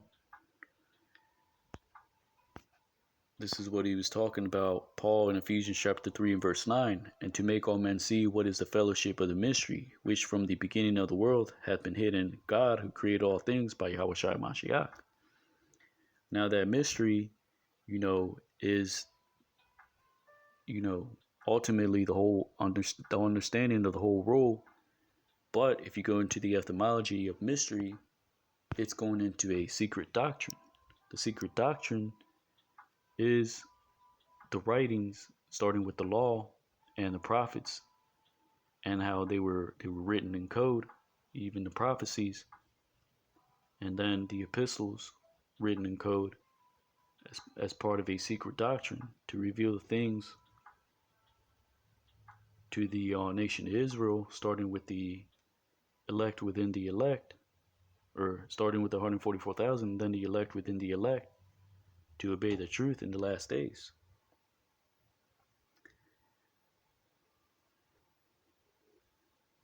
Let's see. This book of Ephesians chapter 3 and verse 9, and the Berean Study Bible, and to illuminate for everyone the stewardship of this mystery, which for ages past was kept hidden in God who created all things. So these things were kept hidden until the dispensation at its proper time.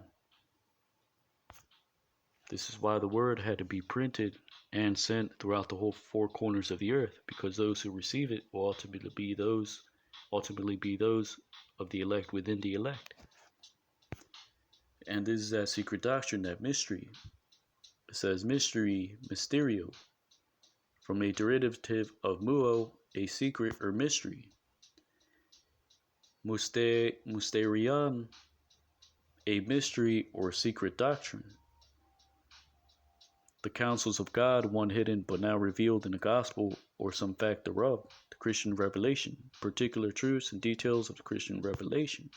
So that's that leaven hidden in 3 measures of meal that Yahushua Mashiach spoke about. Because when you put leaven in bread, it slowly leavens the whole dough, the whole batch. So the truth was inserted into that leaven, and in time grew, and the understanding was hidden and to be revealed at its proper time.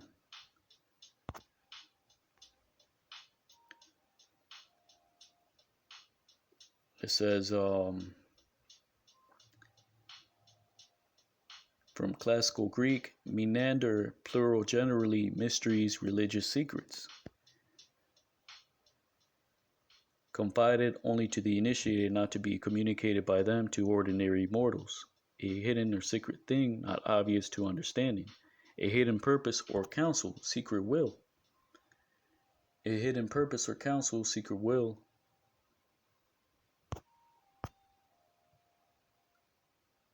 The secret counsels which govern God in dealing with the righteous, which are hidden from ungodly and wicked men, but plain to the godly. So all these things are foolish unto unlearned men, and men who are after um,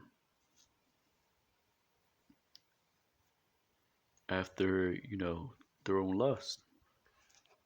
Unlearned men. They're preoccupied with worldly matters.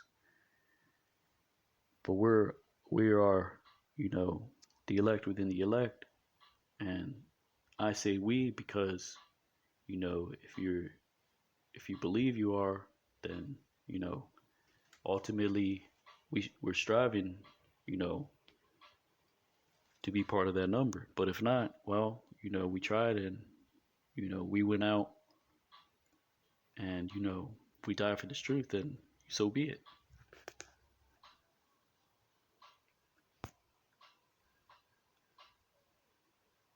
Now says Revelation 10:7, the secret purposes relative to the kingdom of God.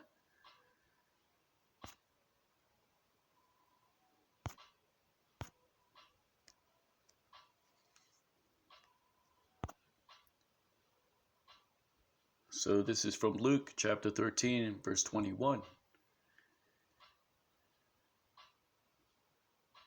And it says, again he asked, to what can I compare the kingdom of God? Verse 21. It is like leaven that a woman took and mixed into 3 measures of flour, until all of it was leavened. So this was Yahushua speaking on the kingdom of God. That's ultimately the nation of Israel.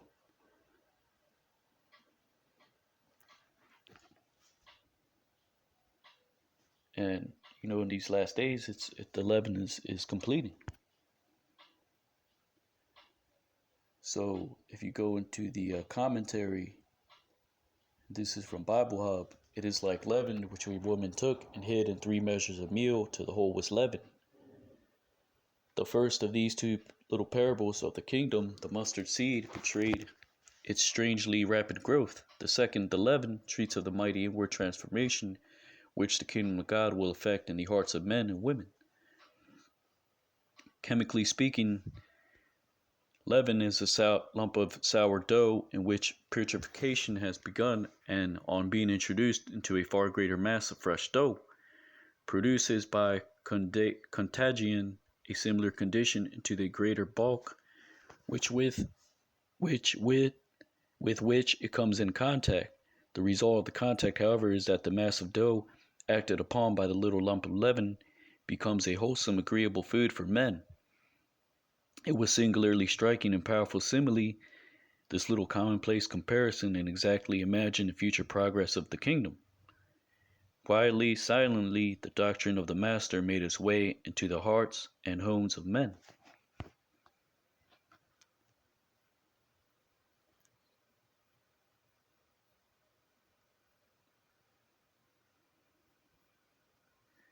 So it says, reading further down, none on earth would have dared hint at the future success of the doctrine of the Master during the Master's life, and his death seemed as though it would effectually crush out the last feeble spark of life. The apparent result of his work was the devotion of a few simple hearts, mostly of fishermen, artisans, and the like. And yet, though men suspected it not, the secret and powerful influence was already at work among men. That was through Yahushua's mystery and the things that he taught the apostles and the elders on down, and through Paul's ministry that he gave to these various churches. And that doctrine never died. It just had to be hidden till its dispensated time, till the proper dispensation of time. And this is why Paul speaks about also about the dispensation of the gospel, because not everything was supposed to be revealed at one time. Even the revelation given to John, to the prophet John.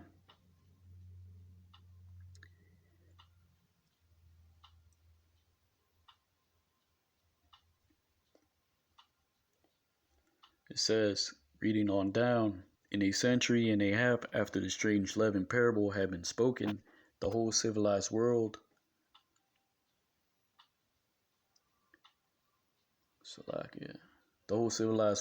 knew something of the Master's history and doctrine. His disciples then were counted by tens of thousands.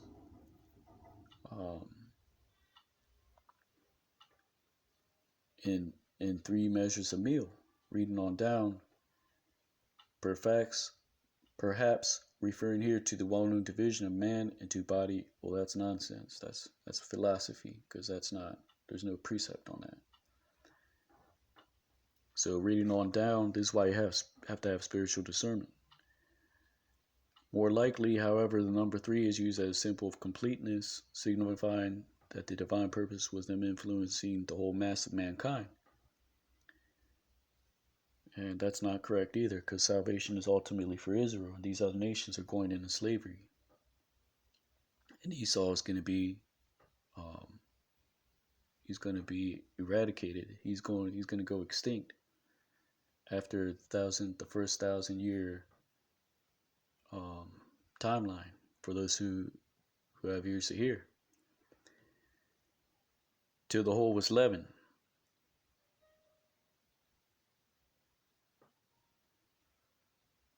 So reading on down, bear with me.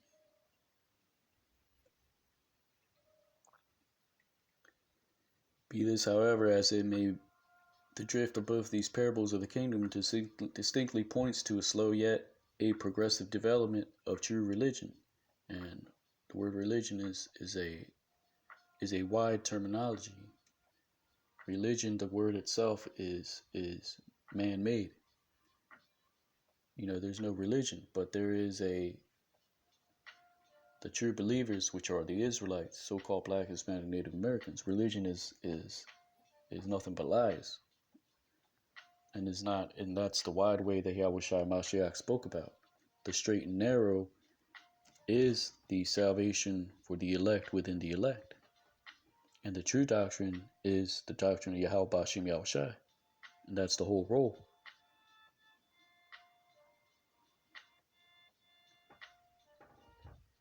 It says, very different indeed. Well, that's nonsense too. They expected a rapid and brilliant metamorphosis of the end unhappy state of things. They never dreamed of the slow and quiet movement of Messiah's coming was to inaugurate. One thing is perfectly clear. The speaker of these 2 parable stories never contemplated a speedy return to earth. With strange exactness, of the last 1,850 years have been fulfilling conditions of the 2 similes, and as yet, as far as man can see, they are not nearly complete. And that's because, 1,000 days, with the Al Bashim Yahushai is, that's, to him, that's 1 day. But to man, it's 1,000. So again, that's the point.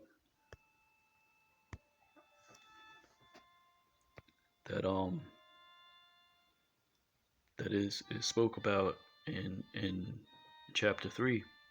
So Ephesians, it can get deep, but a point you have to understand, the things that were written to those back then, and things that we can take out of that, and that apply to us. Some things apply back then, some things apply to today.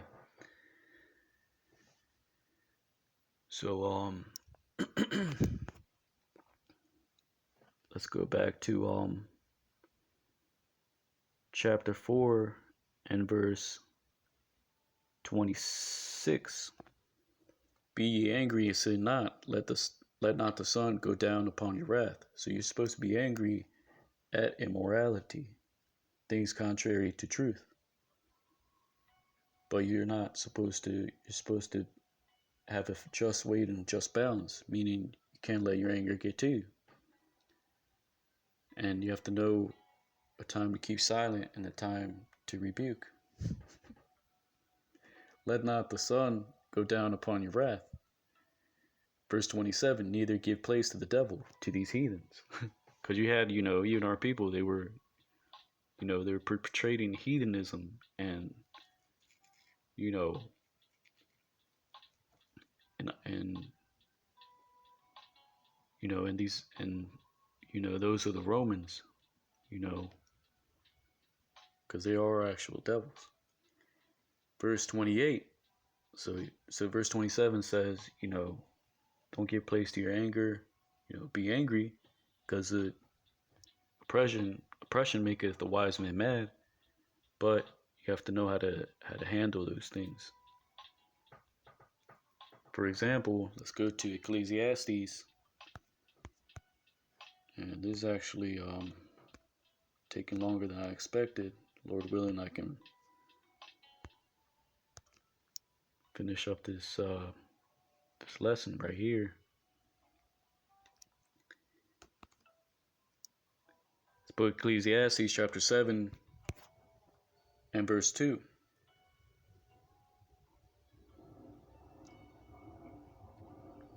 Or actually, verse 3, sorrow is better than laughter, for by the sadness of the countenance the heart is made better. So sometimes it is good to be angry or sad, and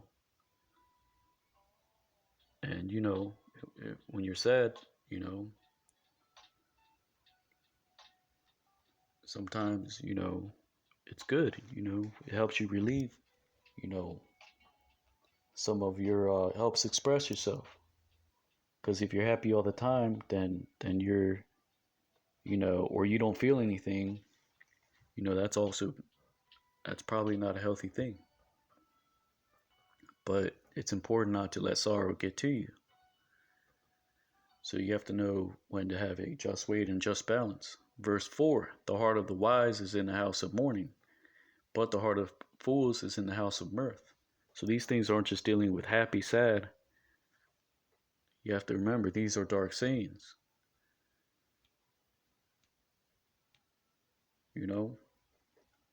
So it doesn't literally mean if you're wise you're going to be mourning and crying all the time. Crying is a representation of showing emotion, mourning. But the heart of fools is in the house of mirth. If you're in the house of mirth, then you're only concerned with yourself, and that's selfish. Verse 5, it is better to hear the rebuke of the wise than for a man to hear the song of fools. The song of fools is these other, so-called religion in general, and these other philosophies. Those are songs of fools. Because you hear it and, it doesn't profit anything. But the rebuke of the wise is this, the law and the prophets. Verse 6, for as the crackling of thorns under a pot, so is the laughter of the fool. This also is vanity. Verse 7, surely oppression maketh the wise man mad, and a gift destroyeth the heart. So there's certain times when it's good to be righteously angry or righteously hold a grudge. But like Paul said, be angry and don't let your anger cause you to sin or cause you to go off. So all these things go hand in hand. Better is the end of a thing than the beginning thereof, and the patient in spirit is better than the proud in spirit. So again, this is why Paul said, be angry and sin not. This is why the law and the prophets is important, and the wise sayings. Better is the end of a thing than the beginning thereof, and the patient in spirit is better than the proud in spirit. Verse 9, be not hasty in thy spirit to be angry, for anger resteth in the bosom of fools.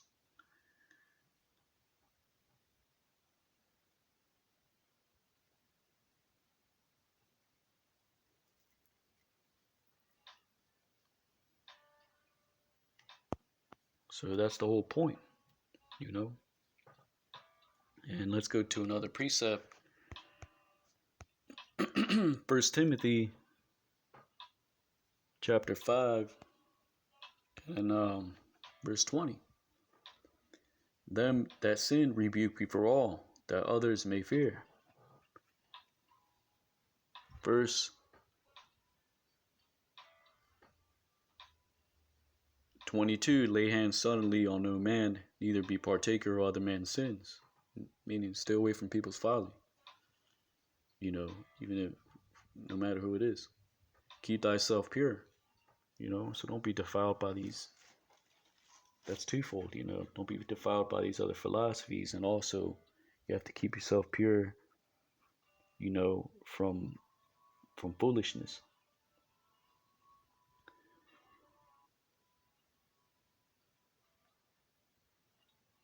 So let's go back to Ephesians, so I can go ahead and close out. Chapter 4 and verse 28. Let him that stole steal no more, but rather let him labor, working with his hands the thing which is good, that he may have to give him that needeth. Verse 29. Let no corrupt communication proceed out of your mouth, but that which is good to the use of edifying, that it may minister grace unto the hearers. Now let me get a precept, 2 Thessalonians chapter 3 and verse 10. And it reads, that's speaking about, you know, when it says your brother, that's your own people, the children of your own people. 2 Thessalonians chapter 3 and verse 10.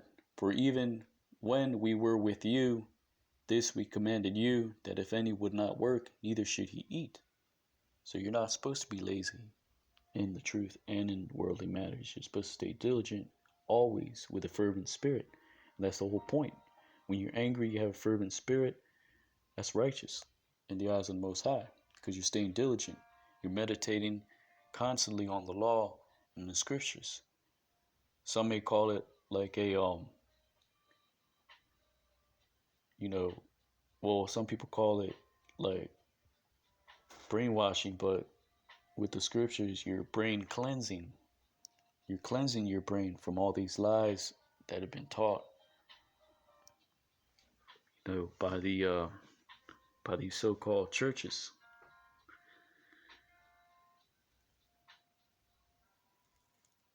Verse 11, for we hear that there are some which are walk among you disorderly, working not at all, which are, but are busybodies.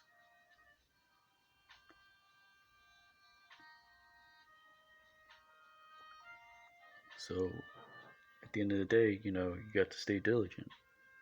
1 Corinthians chapter 4 and verse 3. And it reads,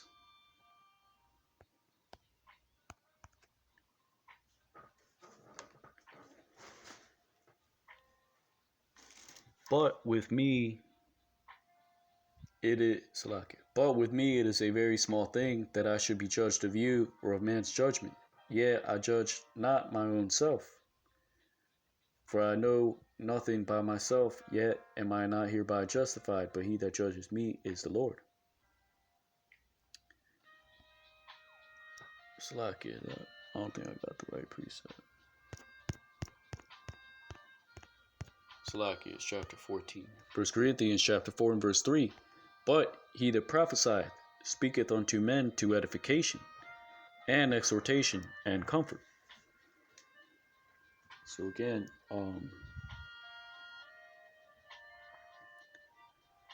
so if you're speaking, if you're prophesying, you know, you gotta edify or exhort or comfort, either or. Verse 20. Brethren, be ye not children in understanding. Howbeit in malice be ye children, but in understanding be men. So it says, be not children in understanding. So you're supposed to have discernment. You're supposed to eat the whole roll. You're supposed to constantly meditate, study, pray, fast. All through the spirit and power of Yahweh Bashem Yahushai. And be not understanding in children. But in malice be ye children. Being, in wickedness, you have to be as a child. You have to, and a child doesn't know,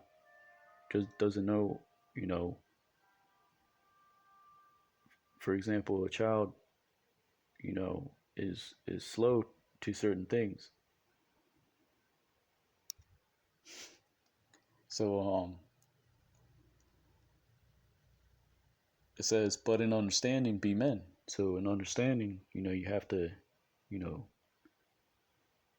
have to have that understanding, to have a good foundation in the law and the prophets and the prophecies. Because it says Revelations chapter 1 and 3, blessed is he that readeth and keepeth the words of the prophecies of this book. So that's a righteous thing, to be a man and understanding. Verse 26. How is it then, brethren, when ye come together, every one of you has a psalm, has a doctrine, has a tongue, has a revelation, has an interpretation? Let all things be done unto edifying. So whether you have a psalm, whether you have a doctrine or a tongue or a revelation, or interpretation in the congregation, let them be done to edify, to build up, not to create confusion, but to instruct and to salakia, to comfort, salakia, to comfort, and to edify, like it says in and to exhort, and like it says in verse 3, and all things for edifying. Now let's go back to so I can close up. Video took longer than expected, but all praises to the Most High, Yahweh Bashem Yahushai. The book of Ephesians chapter 4 and verse 29.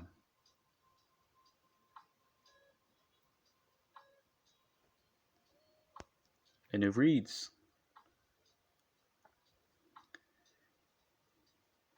let no corrupt communication proceed out of your mouth, but that which is good to the use of edifying, that it may minister grace unto the hearers.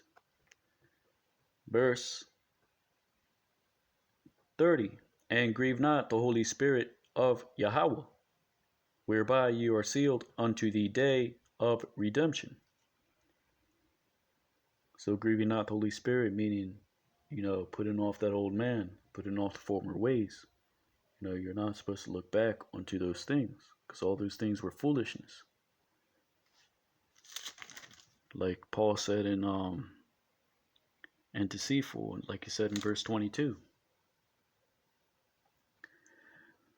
Verse 31, let all bitterness and wrath and anger and clamor and evil speaking be put away from you with all malice.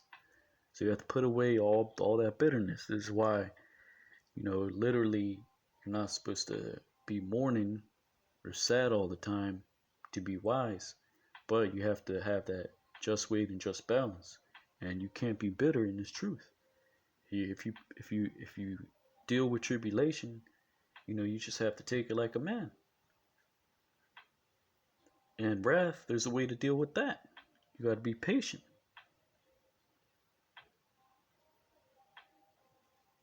And there's a reason why he said in verse 26, be ye angry, and then he says, Paul is saying in verse 31, put away anger.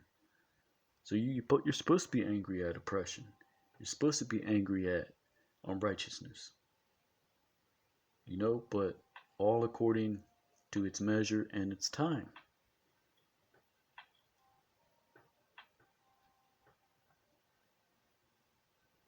So you got to put away that anger, which is um, purposely, you know, made, you know, to cause you to be bitter. But there's a righteous anger which creates a fervent spirit,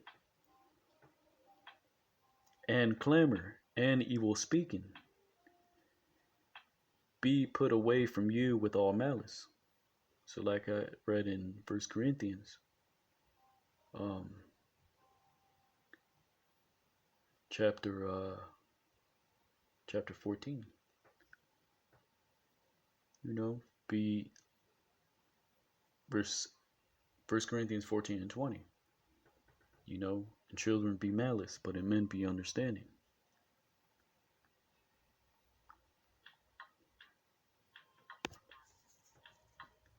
Verse 32, be ye kind one to another, tender hearted, forgiving one another, those of your own people. But there's a time and a place for everything. And sometimes you have to rebuke, and even as God, for Christ's sake, for Hamashiach's sake, had forgiven you. So like it says in verse 29, you're supposed to put off that deceitful communication, corrupt communication. But the thing that is good to edify and minister grace unto those who hear, and I love Hamashiach who passeth knowledge, that's how you're supposed to, conduct yourself. And all these things are done according to the dispensation that the Spirit gives you. And that's all through Yahweh Bashim Yahushai. Now let me close out with this precept. The book of Psalms chapter 37 and verse 8. And it reads, cease from anger and forsake wrath. Fret not thyself in any wise to do evil. Verse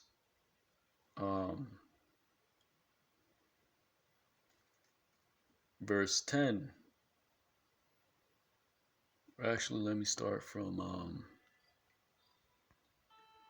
verse 5. Commit thy way unto Yahweh.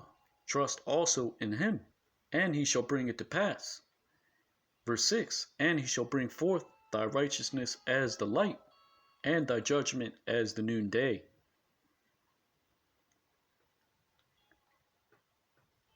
So, verse 8, cease from anger and forsake wrath. Fret not thyself in any wise to do evil. Verse 9, for evildoers shall be cut off, but those that wait upon Yahweh, they shall inherit the earth. Verse 10, for yet a little while, and the wicked shall not be. Yea, thou shalt diligently consider his place, and it shall not be. Verse 13, the Lord shall laugh at him, for he seeth that his day is coming.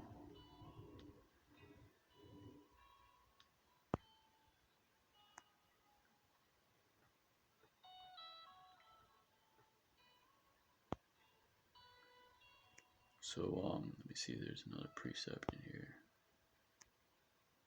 Verse 20, verse Salakia,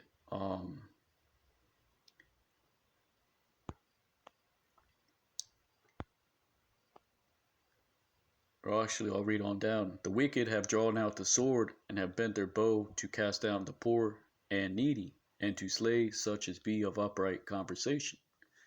Verse 15, their swords shall enter into their own heart, and their bows shall be broken. For the arms of the wicked shall be broken, but the Lord upholdeth the righteous. Verse 18, Yahweh knoweth the days of the upright, and their inheritance shall be forever. They shall not be ashamed in the evil time, and in the days of famine they shall be satisfied. But the wicked shall perish, and the enemies of Yahweh shall be as the fat of lambs, they shall consume, into smoke shall they consume away.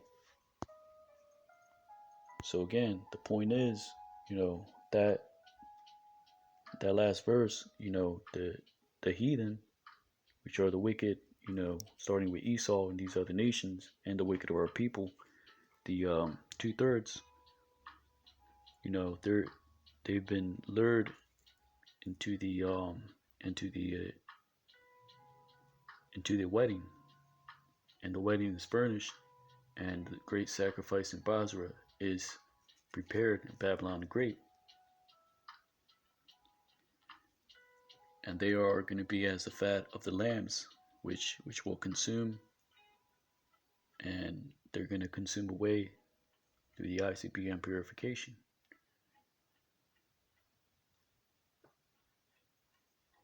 That's a righteous thing in the eyes of Yahweh Bashim Yahushai.